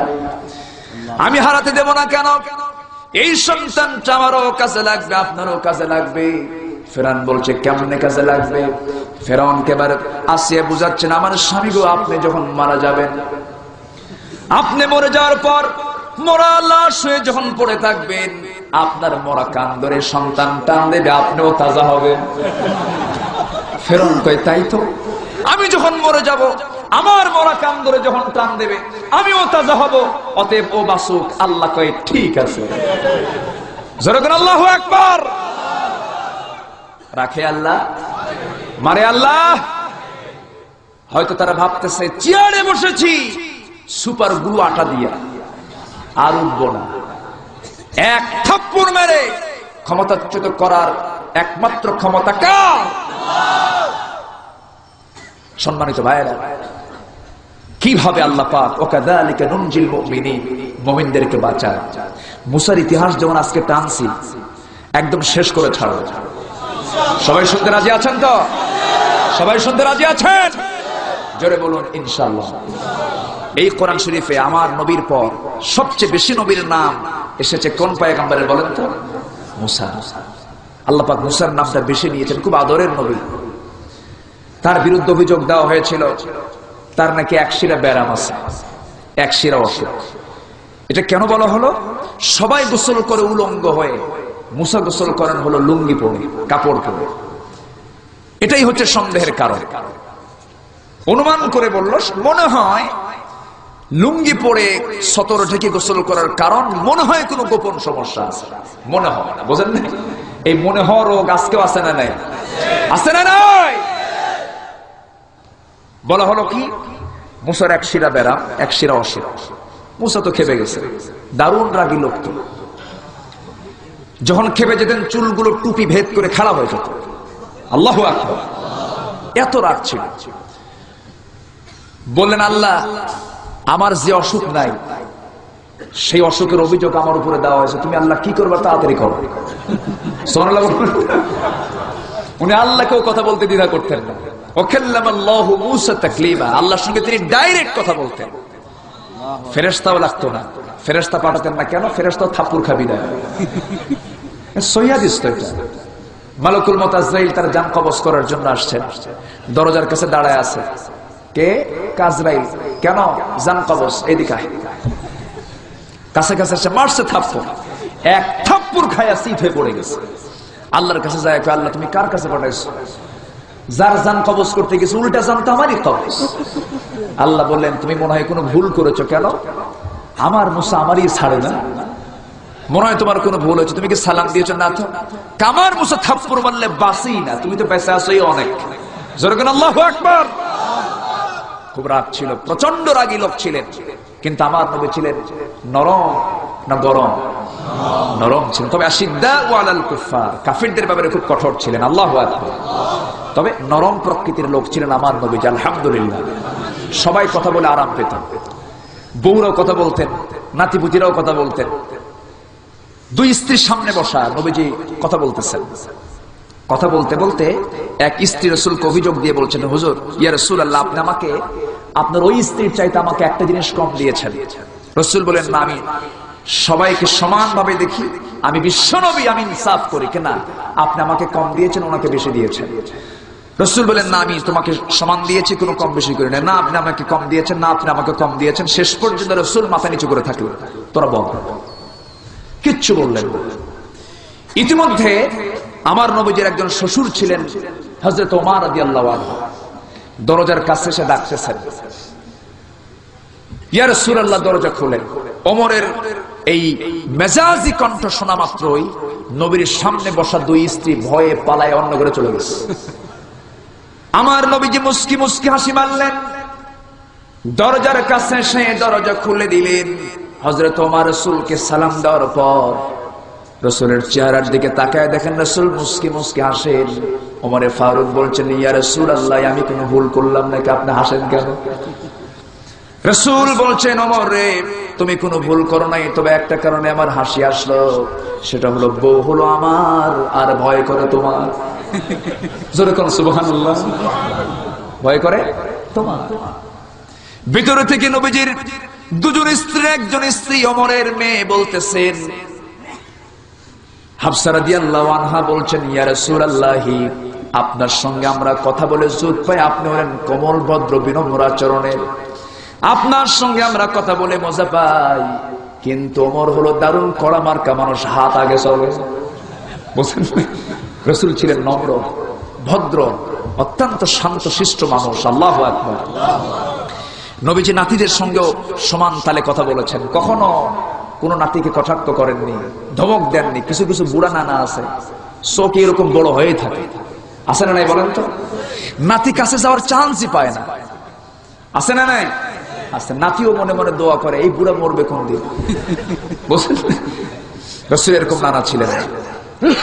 আমার নবীজি এমন নানা ছিলেন। সিরাতের বইয়ে পেয়েছি, সিরাতের একটা কিতাবের মধ্যে এসেছে, আমার নবীজি বসে আছেন মসজিদ নববীর ভিতরে, হযরত হুসাইন নবীর সামনে এসে নবীর কোলের মধ্যে বসে গেলেন। এমত অবস্থায় জিবরাইল আলাইহিস সালাতু ওয়াস সালাম বাবে জিবরিল দিয়ে আমার নবীর সামনে ওহী নিয়ে এসেছেন। নবীর সামনে হাঁটু গেড়ে দিয়ে বসে গেলেন। আমার নবীজির কোলের মধ্যে নাতি হুসাইন বসা। রাসূল বলছেন, নানা গো, আমার সামনে কে এসে বসলো, তুমি তাকে চেনো নাকি? দেখেন, ওহীর ফাংশন শুরু, তবু নাতির সঙ্গে তিনি গল্প করা বাদ দিচ্ছেন না, কারণ নাতির স্বেচ্ছায় না যাওয়া পর্যন্ত রাসূল হুসাইনকে কখনো বাইরে বের করে দিতেন না। আমার নবীজি বলছেন, নানা, আমার সামনে কে এসে বসলো, তুমি তাকে চেনো নাকি? হুসাইনও কম না, ছোট্ট মানুষ, রাসূলকে লক্ষ্য করে বলছেন, ইয়া রাসূলুল্লাহ, আমার নানা গো, এই লোকটা মাঝে মাঝে আপনার কাছে আসে, কিন্তু লক্ষণ তো ভালো মনে হয় না। কি লক্ষণ তুমি দেখো? না না, এই লোকটা মাঝে মাঝে আপনার কাছে আসে। সব সাহাবীর আসার ধরন একরকম, এই সাহাবীর আসার ধরন আরেক রকম। কি ধরন আরেক রকম বলো? সব সাহাবীরা আপনার কাছে যখন দেখা করতে আসে, কেউ খালি হাতে আসে না, কেউ খেজুর নিয়ে আসে, কেউ উটের দুধ নিয়ে আসে, কেউ উটের গোশত নিয়ে আসে। আহলে সুফার সদস্যরা না খেয়ে থাকে, তাদের কিছু উপকার হয়। আর এই লোকটা মাঝে মাঝে আপনার কাছে আসে, এই সাহাবী মাঝে মাঝে আপনার কাছে আসে, খালি হাতে আসে, কৃপণ মার্কা সাহাবী। আল্লাহু আকবার বলে। নবীজি বিরক্ত হলেন না। বাচ্চাদের তো এই কাজই হয়ে থাকে। আমার নবীজি কোনো কথা না বলে চোখের ভাষায় জিবরাইলকে বুঝায় দিতেছেন, জিবরাইল রে, আমার নাতি আমারই বাজায় 12টা, আজকে তোমার কয়টা বাজবে আল্লাহই জানে। আল্লাহ পাক জিবরাইলকে ডেকে বলছেন, জিবরাইল রে, আমার প্রিয় দোস্তের প্রিয় নাতি হুসাইন যখন শখ করে ফেলেছে, তোমাকে কৃপণ বলে ফেলেছে, তোমার পকেট থেকে কিছু খসা এসে ছাড়তে চায়, আমি আল্লাহ তোমার পকেটের ভিতরে জান্নাতের আঙ্গুরের ছড়া একটা ঢুকায় দিলাম। জোরে কোন সুবহানাল্লাহ। জিবরাইল পকেট থেকে আঙ্গুরটা বের করলেন, আঙ্গুর বের করে নবীর সামনে ঝুলায় রাখলেন। রাসূল তো টের পেলেন। এবার বলছেন, না না, কে বলেছে কৃপণ সাহাবী, তোমার জন্য তো দেখো কত সুন্দর টসটস আঙ্গুর এনেছে। এবার হুসাইন বলছে, না না গো, এতক্ষণ ভাবছিলাম সাধারণ কৃপণ, এখন দেখে মারাত্মক কৃপণ, পকেট আঙ্গুর থুয়া বের করে না। আল্লাহু আকবার, জোরে করে আল্লাহু আকবার। বিশ্বনবী কাকে বলে, কি চরিত্র উপহার দিয়েছেন। সেই রাসূলকে যারা গালি দিয়েছে, এদেরকে ফাঁসির মঞ্চে ঝুলিয়ে মেরে রক্ত মাংস কুকুর সিগাল দিয়ে খাওয়ানো হোক। সব গালি সহ্য হয়, রাসূলকে গালি দিলে আমরা তার জিহ্বা টেনে ছিড়ব। কক্সবাজারের রামতে জয়া নামে এক বৌদ্ধ মেয়ে কোরআনের উপরে পা রেখে ছবি তুলেছে। একের পর এক ইসলামের বিরুদ্ধে এই ষড়যন্ত্রগুলো শুরু হয়েছে। সম্মানিত ভাইয়েরা, জীবনের শেষ রক্তবিন্দু দিয়ে হলো নাস্তিকদের বিরুদ্ধে আমাদের অবস্থান নিতে হবে। সবাইকে রাজি আছেন? কারা কারা দুহাত উঁচু করে দেখা।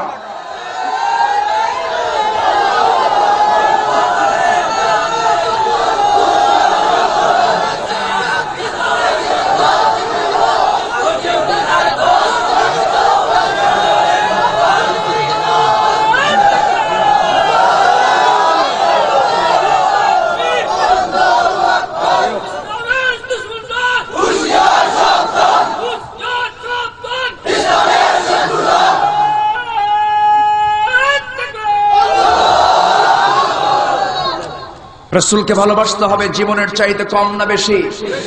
শুধু কি বেশি না, অনেক বেশি, অনেক বেশি ভালোবাসতে হবে। সম্মানিত ভাইয়েরা, সবাই কি জানমাল দিতে রাজি আছেন? আল্লাহ তাহলে কি দিবেন? আল্লাহ কি দিবেন? আল্লাহ চুক্তি করতেছেন বান্দার সাথে, বান্দা তুই আমাকে জানমাল দে, আমি তোকে জান্নাত দিয়ে দেব। জানমাল দিয়েছেন সাহাবীরা। বদর যুদ্ধের দিকে তাকান, শুধু ডাক দিয়েছেন, সব ছুটে এসেছে রাসূলকে সহযোগিতা করার জন্য। নতুন মদিনায় তিনি গেছেন, 1 বছর যেতে না যেতেই যুদ্ধের ডাক চলে এলো। বুড়ো বুড়ো সাহাবী, গরিব সাহাবী, ছোট ছোট বাচ্চা নবীর কাছে এসে পারমিশন চান, ইয়া রাসূলুল্লাহ আমরা যুদ্ধে যেতে চাই। মদিনার আফরার ছেলে মাজ এবং মুয়াজ রাদিয়াল্লাহু আনহুমা, দুজন ছোট্ট বাচ্চা নবীর সামনে দাঁড়িয়ে বলছেন, ইয়া রাসূলুল্লাহ আমরা শুনেছি আবু জেহেল নাকি আপনাকে খুব কষ্ট দিয়েছে, আমরা দুজন যুদ্ধে যেতে চাই, তাকে মোকাবেলা করতে চাই। আল্লাহু আকবার বলবেন, জোরে বলুন আল্লাহু আকবার। জানমাল কেমনে দিতে হয় তারা শিখিয়ে গেছে।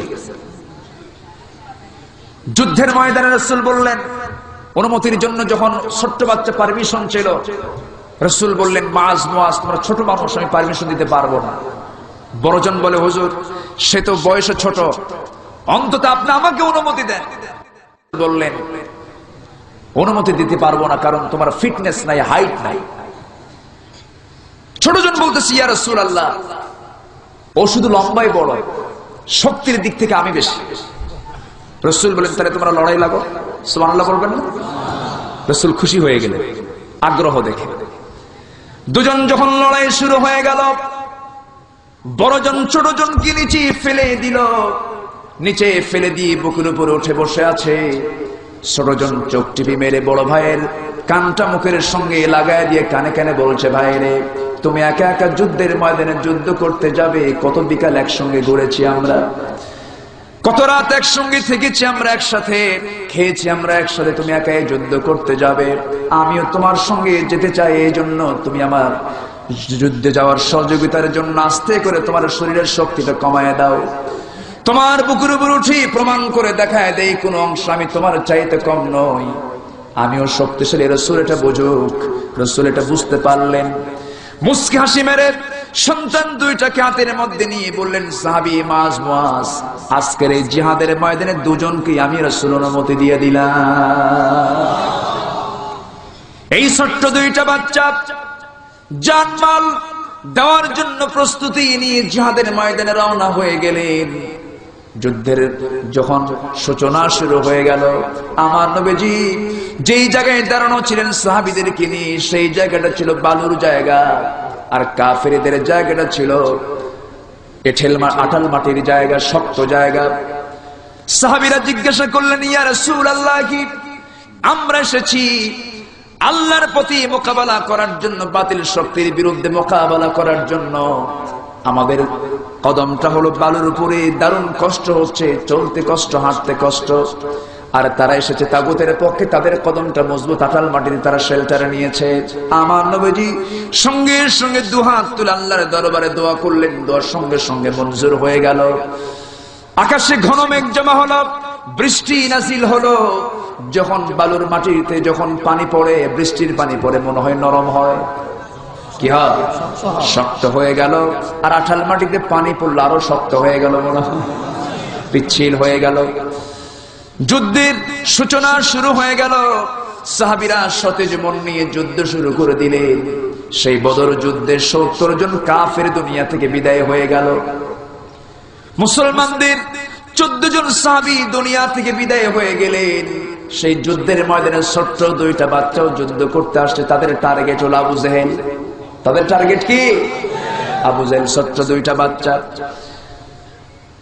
জিহাদের ময়দানে দাঁড়ানো এক সাহাবী আব্দুল্লাহ ইবনে মাসউদকে ডাক দিয়ে বলতেছে, চাচা আব্দুল্লাহ, আমরা নাম শুনেছি আবু জেহেল নাকি রাসূলকে খুব কষ্ট দিত, সেই লোকটাকে আমাদেরকে একটু দেখায় দাও।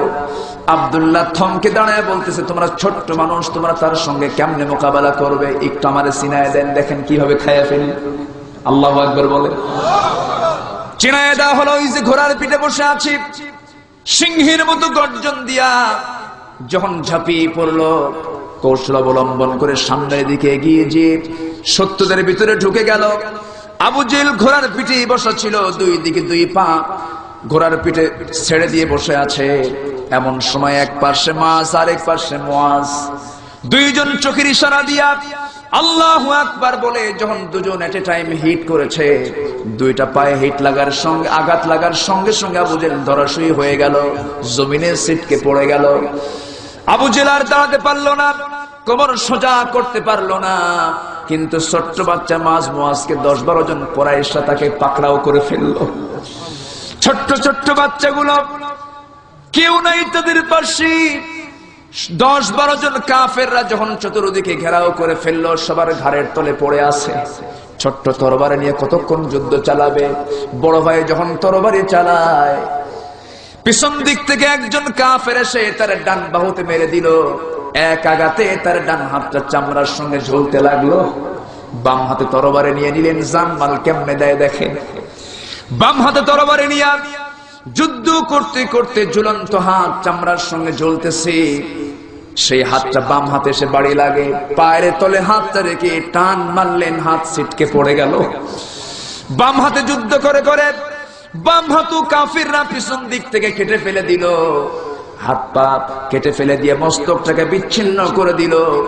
মাঝ দুনিয়া থেকে বিদায় হয়ে প্রমাণ করে দেখায় দিলেন, জানমাল এমন করেই দিতে হয়। জোরে কোন সুবহানাল্লাহ। মুতার যুদ্ধের কথা কে না জানেন? মুতার যুদ্ধের ডাক চলে এলো। সেই সমস্ত সৈন্যের মোকাবেলা করতে হবে যারা প্রশিক্ষিত সৈন্য, রোমান সৈন্য 1 লক্ষ। তার বিপরীতে মুসলমানদেরকে রাসূল দাঁড় করেন মাত্র 3000। মনে খুব একটা কম বেশি না? আল্লাহু আকবার বল, আরো জোরে কোন আল্লাহু আকবার। 1 লক্ষ সৈন্যের বিরুদ্ধে 3000 সৈন্যকে রেডি করলেন। রাসূল 3 জনকে তার মাঝ থেকে ডাক দিলেন, যায়েদ এদিকে আসো, জাফর এইদিকে আসো, আব্দুল্লাহ বিন রাওহা এইদিকে আসো। ও যায়েদ, আমার পালিত পুত্র, তুমি হলে 1 নম্বর সেনাপতি। জাফর, তুমি হলে 2 নম্বর সেনাপতি। আব্দুল্লাহ বিন রাওহা, তুমি হলে 3 নম্বর সেনাপতি। এই 3 জনকে যখন পরিচয় করে দেওয়া হলো, সঙ্গে সঙ্গে মুনাফিকরাও সক্রিয় হয়ে গেল। পিছন দিক থেকে সে বলছে, যায়েদ রে, জাফর, আবু তালেব, আব্দুল্লাহ বিন রাওহা যুদ্ধে যায়ও না, কারণ সেনাপতি 1 জন হয়, 3 জন হয় না, তোমরা কিন্তু 3টাই মরে যাবা। এই 3 জন সেনাপতি সিংহের মতো গর্জন দিয়ে বলছেন, মুনাফিকরা, যতই বিপদগামী করার চেষ্টা করো না কেন, কারণ আমরা 3 জনই নাকের ভিতরে জান্নাতের সুঘ্রাণ পেয়ে গেছি। যেরকম সুবহানাল্লাহ। মুনাফিক সেই যুগেও ছিল, এখন আছে না নাই? মিছিলে যায়ও না, গুলি খাবা। মিছিল করতে যায়ও না, ককটেল খাবা। এই জাতীয় কথা যারা বলে তারাই হলো মুনাফিকের বাচ্চা। যারা বলেন ঠিক কিনা? আমার বন্ধুগণ, রাসূল 3 জনকে ডাক দিয়ে বললেন, যায়েদ, তোমার পরিবারের সঙ্গে সাক্ষাতের প্রয়োজন থাকলে যেতে পারো।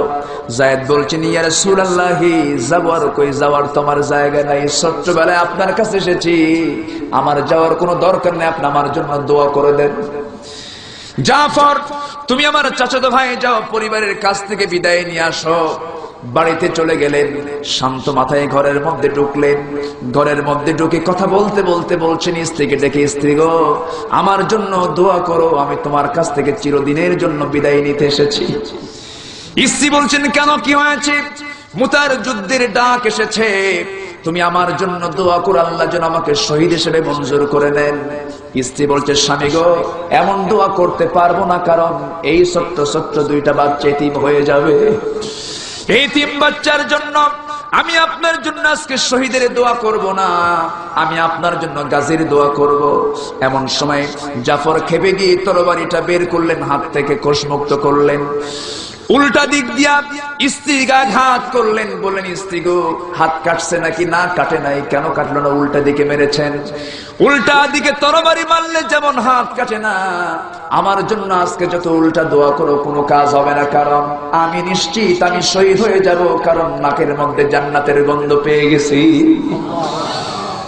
কিছু না বলে সন্তান দুইটার মাথায় হাত বুলায় দিলেন চিরদিনের জন্য। হাত বুলায় দিয়া আল্লাহর কাছে দোয়া করে বলছেন, আল্লাহ গো, আমার সন্তানের জিম্মাদার কাউকে বানালাম না, তুমি আল্লাহ আমার সন্তানের জিম্মাদার হয়ে যাও।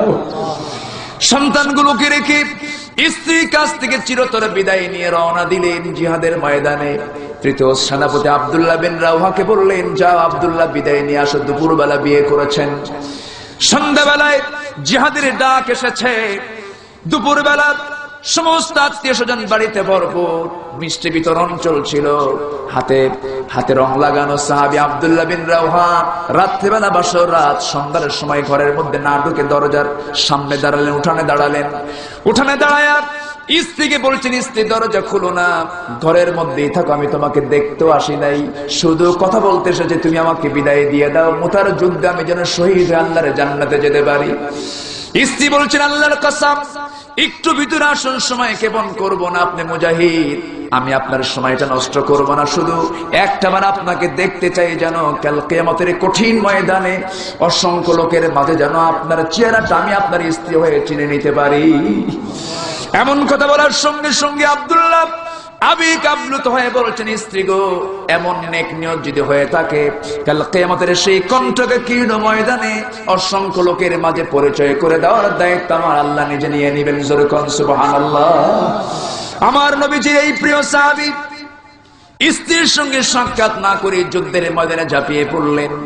প্রথম সেনাপতি শহীদ, দ্বিতীয় সেনাপতিও শহীদ, কালেমার জান্না আব্দুল্লাহ বিন রাওহা নিয়ে নিলেন। কাফেররা তার হাত পা কেটে ফেলে দিল, মস্তকটা বিচ্ছিন্ন করলো, কিন্তু একটা বারের মতো আল্লাহর কালেমার ঝান্ডা জমিনে ফেলতে দিলেন না। মুখে কামড় মেরে আছেন, সেই কামড় মারা সেই কালেমার ঝান্ডা আসমান মুখী হয়ে আছে। পরবর্তী সেনাপতি খালিদ বিন ওয়ালিদ ২৫০ বেশি যুদ্ধ করেছেন, কোন যুদ্ধে তার পরাজয় হয় নাই। জোরে কোন আল্লাহু আকবার। এই খালিদ বিন ওয়ালিদ ঝান্ডা আসমান মুখী দেখে ছুটে চলে এসে দেখেন খণ্ডিত মস্তক পড়ে আছে আব্দুল্লাহ বিন রাওহার। কালেমার ঝান্ডাতের মধ্যে নিতে গিয়ে দেখেন কামড় মেরে শক্ত মেরে ধরে আছেন। শক্ত কামড়ে ধরে থাকার কারণে কালেমার ঝান্ডাতের মধ্যে আসে না, কানের মধ্যে মুখ লাগায় বলছেন, ভাই আব্দুল্লাহ, আমি হলাম খালিদ বিন ওয়ালিদ, আমারে ছেড়ে দে। কালেমার ঝান্ডা মুখটা হা হয়ে গেল, কালেমার ঝান্ডাতের মধ্যে এনে নিলেন। আল্লাহর জমিনে দিন কায়েমের জন্য, ইসলামী রাষ্ট্র গঠন করার জন্য খালিদ বিন ওয়ালিদ কি করলেন? কালেমার ঝান্ডাতের মধ্যে নিয়া ৩০০০ সাহাবীদেরকে সামনে নিয়া কয়েকটা গ্রুপ করলেন। খালিদ বিন ওয়ালিদ একটা গ্রুপের নেতৃত্ব দিলেন। যুদ্ধের ময়দানের মোড়টা তিনি ঘোরায় ফেললেন। সেই জিহাদের ময়দানে খালিদ বিন ওয়ালিদ একটা নয়, দুইটা নয়, ৪, ৫টা, ৬টা, ৭টা নয়, ৮টা তরবারি ভেঙ্গে চুরমার করে মুতার যুদ্ধে রোমান সৈন্যকে পরাজিত করে কালেমার পতাকা উড্ডীন করে নবীর সামনে হাজির করে দিলেন। জোরে কোন সুবহানাল্লাহ। সাহায্য করেছেন কে? আসতে হবে না, সাহায্য করেছেন কে? শহীদের মর্যাদা কে দেন? আল্লাহ দেন। খালিদ বিন ওয়ালিদ মরা এত সহজ না। খালিদ বিন ওয়ালিদ ২৫০ বেশি যুদ্ধ করেছেন। কোন যুদ্ধে কোন শত্রুর তরফ থেকে তার গায়ে একটা আঁচড়ও লাগেনি, রক্ত ঝরেনি। মারা যাচ্ছিলেন বিছানায় ওমরের খেলাফত আমলে, মূর্ছ অবস্থায় কাতরাচ্ছেন, চোখের কোনা বেয়ে টপ টপ করে পানি পড়তেছে। আবেগ আপ্লুত হয়ে বলছেন, আহারে, জীবনের শত শত যুদ্ধের নেতৃত্ব দিলাম, আজকে আমাকে বিছানায় শুয়ে মারা যাওয়া লাগতেছে। এমন আফসোস করে যখন কথাগুলো বলতেছিলেন, এমন সময় খলিফা ওমর তার সামনে হাজির হয়ে গেলেন। ওমরে ফারুক বলছেন, ওরে খালিদ বিন ওয়ালিদ, আমার প্রতি তোমার কোনো যদি অভিমান থাকে, রাগ থাকে, আমারে মাফ করে দিও। আমি তোমার চাকরিটা সেনাপতির পদ থেকে সৈনিকের পদে নিয়ে এসেছিলাম, কারণ হলো মানুষের একটা অন্ধবিশ্বাস হয়েছিল, খালিদ যে যুদ্ধে যায় সেই যুদ্ধে বিজয় হয়। শিরকের একটা ছোঁয়া পাচ্ছিল মানুষ, এই জন্য তোমার সেনাপতির পদ থেকে সৈনিক বানিয়েছিলাম। তবে ওরে খালিদ, আমি আমিরুল মুমিনিন তোমার জন্য দোয়া করি, আল্লাহ তোমার বিছানায় মৃত্যু দিলেও তোমার আল্লাহ পাক শহীদের দরজা দিয়ে দিবেন। জোরে কোন সুবহানাল্লাহ। আমার বন্ধুগণ, জানমাল কেমনে দিতে হয় সাহাবীরা তা দেখিয়ে গেছেন, আমরা সেই অনুসরণই করব। জোরে বলুন ইনশাআল্লাহ, আর জোরে বলুন ইনশাআল্লাহ। সবাই কি ফজর পড়বেন? পড়বেন সবাই? জোহর আসর, মাগরিব, এশা। নামাজ কয় ওয়াক্ত? নামাজ 5 ওয়াক্ত পড়বেন কারা? এটা হাত তুলে দেখেন তো দেখি, বলুন হে আল্লাহ আমাদেরকে 5 ওয়াক্ত নামাজ, ফজর, জোহর, আসর, মাগরিব, এশা 5 ওয়াক্ত সালাত আদায় করা তৌফিক তুমি আল্লাহ দিয়া দাও। জোরে বলি আমিন, আরো জোরে আমিন। আপনার সে নামাজ হবে জীবন্ত না মৃত? জীবন্ত। মরা নামাজও আছে। জীবন্ত নামাজ পড়তে হবে, বুঝে শুনে নামাজ পড়তে হবে। এক মসজিদের পাশে এক হিন্দুর বাড়ি ছিল। তো হিন্দু প্রত্যেকদিন মসজিদের সামনে দিয়ে যায়, একটা আওয়াজ শুনে ইমাম সাহেবের মুখ থেকে, রুকু থেকে ওঠার সময় বলে সামি আল্লাহু লিমান হামিদা। তো হামিদা নামে তো মেয়েদের নাম আছে। হিন্দুর ধারণা ব্যাপারটা কি, এই প্রত্যেক দিন একই আওয়াজ শুনে শুধু হামিদার নামে দোয়া পড়ে, হামিদা একটা কার মেয়ে?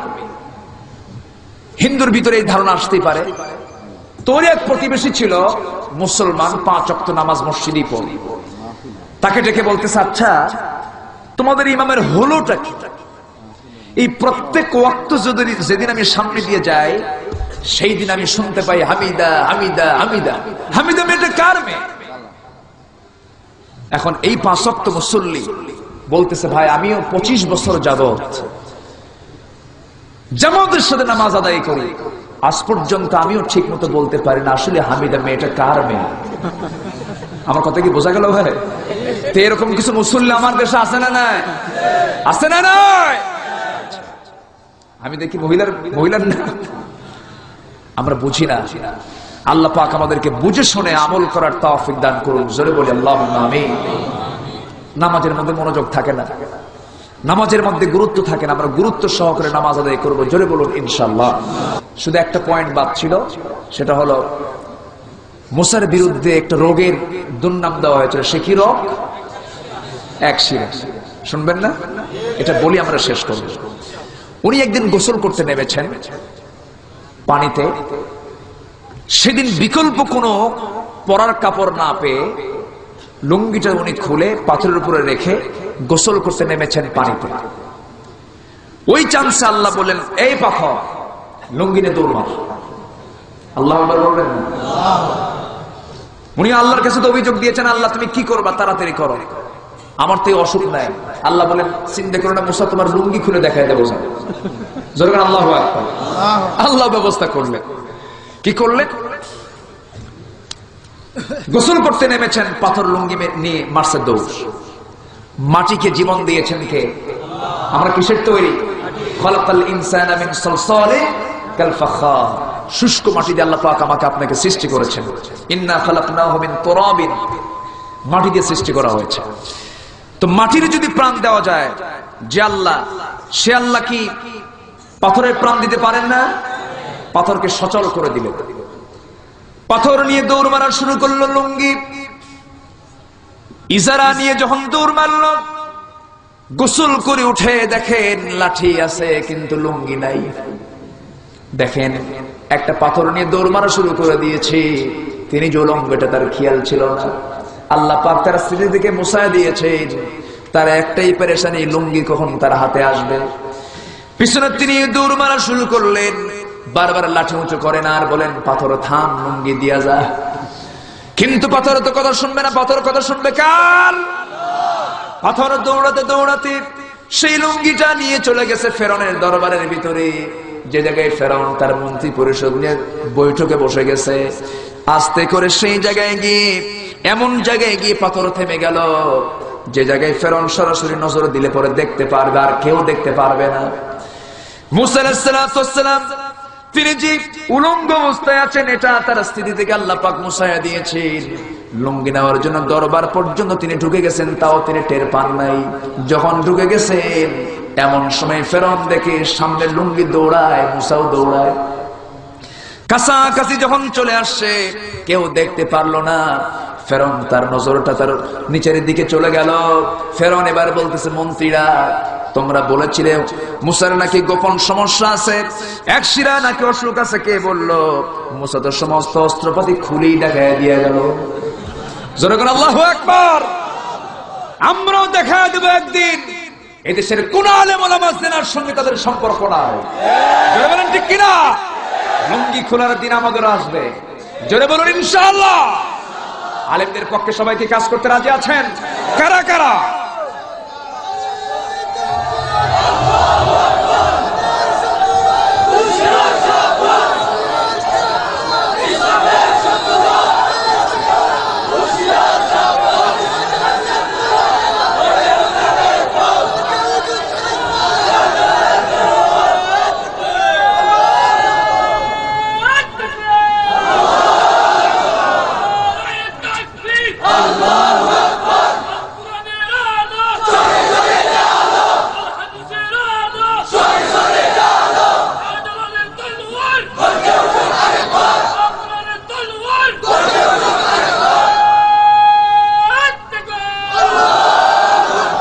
সম্মানিত ভাইয়েরা, গর্জিত উঠবে তলোয়ার, কিন্তু ভালোবাসা দিবসে পালন হয়। আছে ভালোবাসা দিবস আছে। গতকাল আমার প্রোগ্রাম ছিল মুন্সিগঞ্জ, সব মুন্সি, আর ব্রাহ্মণবাড়িয়া সব ব্রাহ্মণ।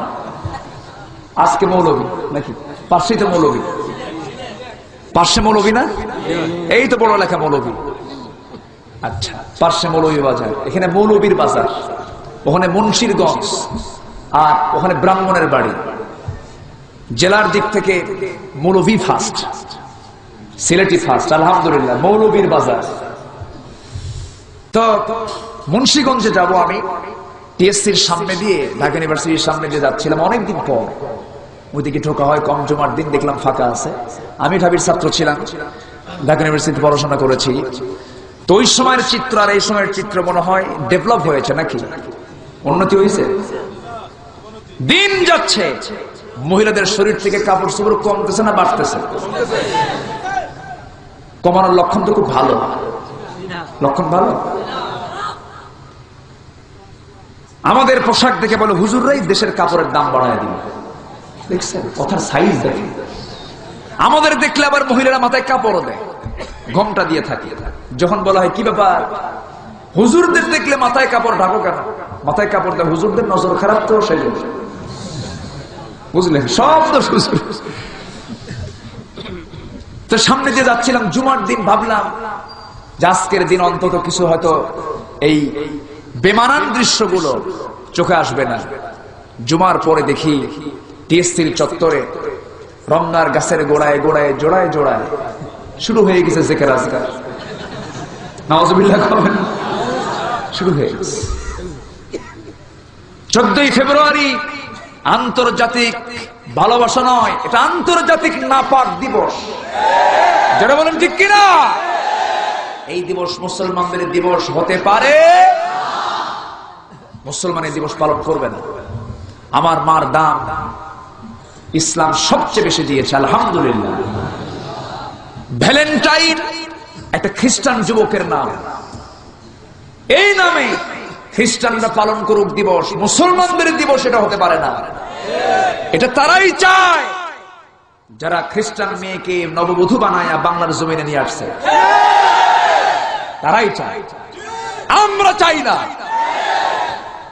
আল্লাহ পাক জাতিকে বোঝার তৌফিক দান করুন। যেরকম আমিন। কোন মুসলমান খ্রিস্টান মেয়েকে বিয়ে করলে শর্ত হলো ওয়ালা তানকিহুল মুশরিকাত হাত্তা ইউমিননা বিল্লাহ, ঈমান না আনা পর্যন্ত কোন মুশরিক নারীকে কোন মুসলমান বিয়ে করতে পারবে না। এটা কার আইন? এটা আল্লাহর আইন। আল্লাহ পাক জাতিকে বোঝার তৌফিক দান করুন। জোরে বলি আল্লাহুম্মা আমিন। আমি সবার কাছে দোয়া চাই, সবাইকে আমার জন্য দোয়া করবেন। সবাই দোয়া করবেন। আমিও দোয়া করি সবার জন্য। আল্লাহ পাক আমাদের সবাইকে আজকে যেমন এক প্যান্ডেলের নিচে, সামিয়ানার নিচে আমরা একসঙ্গে বসে থাকলাম, যেমন আল্লাহ পাক আরশের ছায়া একসঙ্গে আমাদের হাসর নাসর হওয়ার তৌফিক দান করুন। জোরে বলি আল্লাহুম্মা আমিন। আছেন বসে পড়ুন, বলুন আস্তাগফিরুল্লাহ রাব্বি মিন কুল্লি যামবি ওয়া আতুবু ইলাইহি ওয়ালা হাওলা ওয়ালা কুওয়াতা ইল্লা বিল্লাহিল আলিয়্যিল আযীম। জোরে বলুন হে আল্লাহ, আমার জীবনে সগীরা কবীরা ছোট বড় সব গুনাহ তুমি আল্লাহ মাফ করে দাও, মাফ করে দাও। জোরে বলুন ইয়া রাব্বাল আলামিন, ইয়া রাব্বাল আলামিন। সবাই একটু নামাজের সূরাতে একটু বসেন, তাশাহুদের সূরাতে বসেন। আমরা আল্লাহর কাছে চাই আল্লাহ যেন আমাদের জীবনের সকল গুনাহগুলোকে মাফ করে দেন। আপনি দোয়া করেন। আল্লাহুম্মা আমিন। আলহামদুলিল্লাহ। ربنا ظلمنا أنفسنا وإن لم تغفر لنا وترحمنا لنكونن من الخاسرين ربنا ظلمنا أنفسنا وإن لم تغفر لنا وترحمنا لنكونن من الخاسرين আল্লাহ তাআলা এই নিশিবেলা রাত্রিবেলা তোমার হাজারো মুসলমান নরনারীকে নিয়ে আল্লাহ তাআলা তোমার কালামকে সামনে রেখে তোমার পয়গম্বরদের জীবন থেকে কিছু কথা বলে গুনার বোঝা মাথায় নিয়ে কাঙ্গাল ভিখারির মতো দুটি হাত তুলেছি। আল্লাহ গুনার দিকে নজর না দিয়া বান্দা মনে করে তামাম জীবনের সমস্ত গুনাহগুলোকে তুমি আল্লাহ মাফ করে দাও। দুটি হাত যখন তুলে রাখি দুজন মানুষের কথা বেশি বেশি মনে পড়ে যায় রে। আমাদের মাঝ থেকে যাদের জনম দুঃখিনী মা যারা বিদায় হয়ে গেল, জিন্দেগির গুনাহগুলো মাফ করে দাও, কবরগুলোকে জান্নাতের টুকরা বানায় দাও। অনেক আলোচনা শেষ করে স্ব বাড়িতে চলে যাব রে। বাড়িতে গিয়ে সবাইকে দেখতে পাবো, কিন্তু মার ঘরের দিকে উকি মেরে তাকায় দেখবো মা আমার নাই, মা কবরবাসিনী হয়ে গেছে। ও আল্লাহ গো, মায়ের চেহারা এমন বরকত দিয়েছো, যেই মার চেহারার দিকে তাকালে সগীরা গুনাহ মাফ হয়ে যায়। যেই মার চেহারার দিকে তাকালে নফল হজের সওয়াব মিলে যায়। সেই মা যারা চলে গেলেন জিন্দেগির গুনাহগুলো মাফ করে দাও, কবরগুলো কি জান্নাতের টুকরা তুমি আল্লাহ বানায়া দাও। আল্লাহ গো, আমার জন্য মা কত না কষ্ট স্বীকার করেছেন। ছোট্ট যখন ছিলাম মার পেটের ভিতরে ভালো করে মা খাইতে পারে না, মা ভালো করে ঘুমাতে পারে নাই। ডেলিভারির সময় কষ্ট হয়েছে মার কত, ডেলিভারির তীব্র যন্ত্রণা সহ্য করেছেন। 2টা বছর দুগ্ধ পানের কষ্ট সহ্য করেছেন রে। আল্লাহ তাআলা সেই মা যারা চলে গেল, জিন্দেগির গুনাহগুলো মাফ করে দাও, কবরগুলোকে জান্নাতের টুকরা বানায়া দাও। আল্লাহ তাআলা তোমার কাছে ফরিয়াদ করি, তুমি তো দোয়া করতে বলেছো, যেমনি দোয়া করতে বলেছো আমরা তেমনি দোয়া করছি। সবাই চক্ষু বন্ধ করে আল্লাহ সেখানে দোয়া পড়ে সবাই প্রাণ খুলে বলুন রব্বিরহামহুমা কামা রব্বায়ানি সগীরা, রব্বিরহামহুমা কামা রব্বায়ানি সগীরা, রব্বিরহামহুমা কামা রব্বায়ানি সগীরা। আল্লাহ তাআলা বিশেষ করে এই মাহফিলের আয়োজন যারা করলেন আর শোনার জন্য কষ্ট করে যারা আসলেন, বিনিময়ে কাল কিয়ামতের কঠিন ময়দানে যেদিন পিতা তার পুত্রকে চিনবে না, মা তার সন্তানকে ভুলে যাবে, যেদিন মানুষ কাঁদতে কাঁদতে চোখের পানিগুলো ফুরে যাবে, চোখ থেকে রক্ত বের হওয়া শুরু হয়ে যাবে, সেই কঠিন মুসিবতের দিনে এ মাহফিল আমাদের সবার জন্য নাজাতের মাধ্যম তুমি আল্লাহ বানায় দিও। ও আল্লাহ, আমার ডানে আমার বামে, আমার সামনে আমার পিছনে যত ভাই, আড়ালে যত মা বোন হাত তুলেছেন, যার যা চাওয়া মেহেরবানি করে সবার চাওয়াকে পাওয়া করে দাও।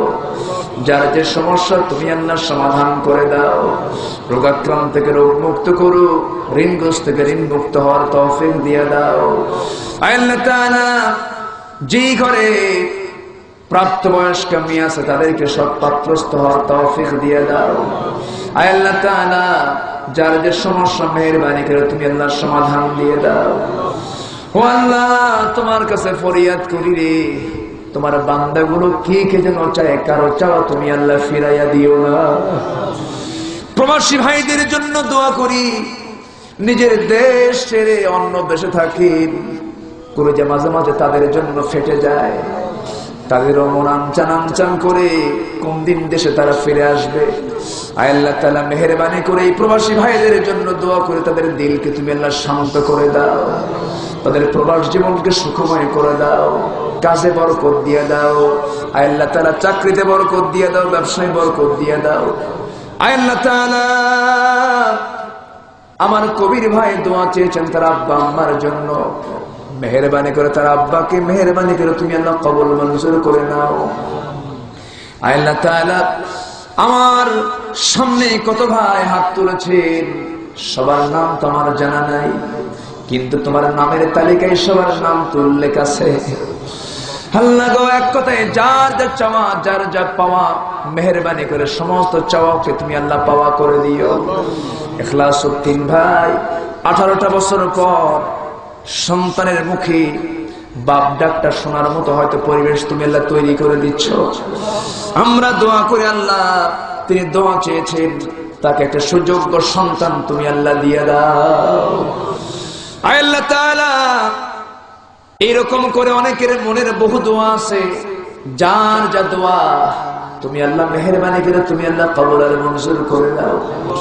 এখানে মুসাফির আছেন, এখানে আলেম উলামা আছে, এখানে দাড়ি পাকাওয়ালা মানুষ আছে, এখানে অনেক যুবক শ্রেণীর বান্দারা আছে, যার পছন্দ মেহেরবানি করে সেই হাতের ওসিলায় সবার হাতকে তুমি আল্লাহ চালাইয়া দিও। আয় আল্লাহ তাআলা,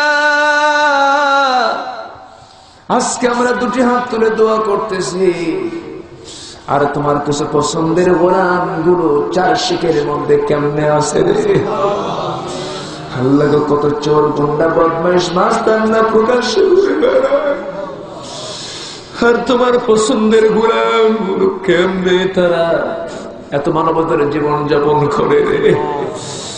তোমার গায়েবী সাহায্য নাযিল করে দাও, সব জুলুম থেকে মাজলুমদেরকে তুমি আল্লাহ রেহাই দিয়ে দাও।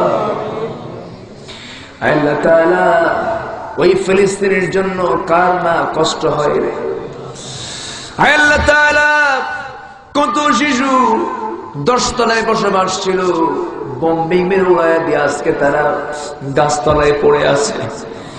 বাবাকে হারিয়ে মাকে হারায় এতিম হয়ে রাস্তায় ঘোরাফেরা করছে, কোনো খাবার পাচ্ছে না। কত মা বোন স্বামীকে হারায়া বিধবার যন্ত্রণায় কাতরাচ্ছে। আল্লাহ গো, তোমার গায়েবী সাহায্য নাযিল করো, ইহুদি খ্রিস্টানদের সমস্ত ষড়যন্ত্র থেকে মুসলমানদেরকে তুমি আল্লাহ হেফাজত করো। আয় আল্লাহ তাআলা, একদিন তো দুনিয়া থেকে বিদায় হয়ে যাব রে। দুনিয়াতে আসার তো সিরিয়াল ছিল, যাওয়ার তো কোনো সিরিয়াল খুঁজে পাওয়া যাবে না রে। সুন্দর সুন্দর বিশাল স্বপ্নের বাড়ি গড়েছিলাম, টান মেরে ঘর থেকে বের করে দেবে। এক রাত না গেলে যে স্ত্রী ঘুমতো না, মারা যাওয়ার সঙ্গে সঙ্গে আর ভয়ে কাছে আসবে না। সন্তানগুলো বলবে, বাবা গো কই যাও? ও বাবা, আমার জন্মকে আজকে তুমি সরাই কিনে আনবা না। কোনো জবাব দিতে পারবো না, সব আমাকে ধাক্কা মেরে ঘর থেকে বের করে দেবে, কাপড় চোপড় খুলে খুলে নেবে, জানাজার নামাজটার জন্য প্রস্তুতি নিয়ে নেবে রে। এমন জামা পড়ায় দেবে রে, যেই জামার পকেট তো দূরের কথা সেলাইও খুঁজে পাওয়া যাবে না রে। আমাকে নিয়ে জানাজা শেষ করাইয়া দিয়া মুখের বাঁধন খুলে খুলে দেবে রে, মুখের বাঁধন খুলে দিয়া সব দেখে দেখে চলে যাবে রে। কিন্তু একটা বারের জন্য আর কেউ আর বাড়িতে তুলবে না রে, সবাই নিয়ে চলে যাবে ওই খাটনিতে চড়াইয়া। জানি না কোন দিন আমাদের সেই খাটনিতে চড়তে হবে। আমাকে নিয়ে চলে যাবে সেই মাটির দিকে, যে মাটি একদিন খনন হবে আমার জন্য রে। ও আল্লাহ, কোন দিন বাঁশ কাটবে জানি না, আমরা জানি না। মেহেরবানি করে মরতেই যখন হবে শহীদে মওত আমাদের কপালে জুটায় দিও রে আল্লাহ। তোমার জমানে তোমার জমিনে তোমার দিন কায়েমের আন্দোলন করতে গিয়ে কত তাজা প্রাণ ঝরে গেল রে। ও আল্লাহ, এই বাংলার জমিনে তোমার দিন কায়েম হয়েছে, ইসলামিক স্টেট কায়েম হয়েছে, এমন দৃশ্য দেখার তৌফিক আমাদেরকে তুমি আল্লাহ দিয়ে দিও।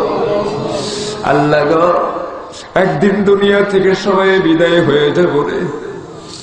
এই মুনাজাত আমার জীবনের শেষ মুনাজাত হতে পারে, এই চাওয়াটা আমার জীবনের শেষ চাওয়া হতে পারে রে।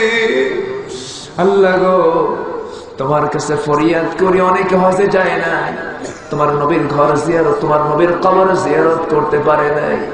অন্তত যারা যেতে পারে নাই জীবনে, অন্তত একটিবার যাওয়ার তৌফিক তুমি আল্লাহ দিয়ে দিও। তাকাব্বাল মিন্না ইন্নাকা আনতাস সামিউল আলিম ওয়া তুব আলাইনা ইন্নাকা আনতাত তাওয়াবুর রহিম। সুবহান রাব্বিকা রাব্বিল ইজ্জাতি আম্মা ইয়াসিফুন ওয়া সালামুন আলাল মুরসালিন ওয়ালহামদুলিল্লাহি রাব্বিল আলামিন। واجعل آخر كلمتنا عند الموت لا إله إلا الله محمد رسول الله.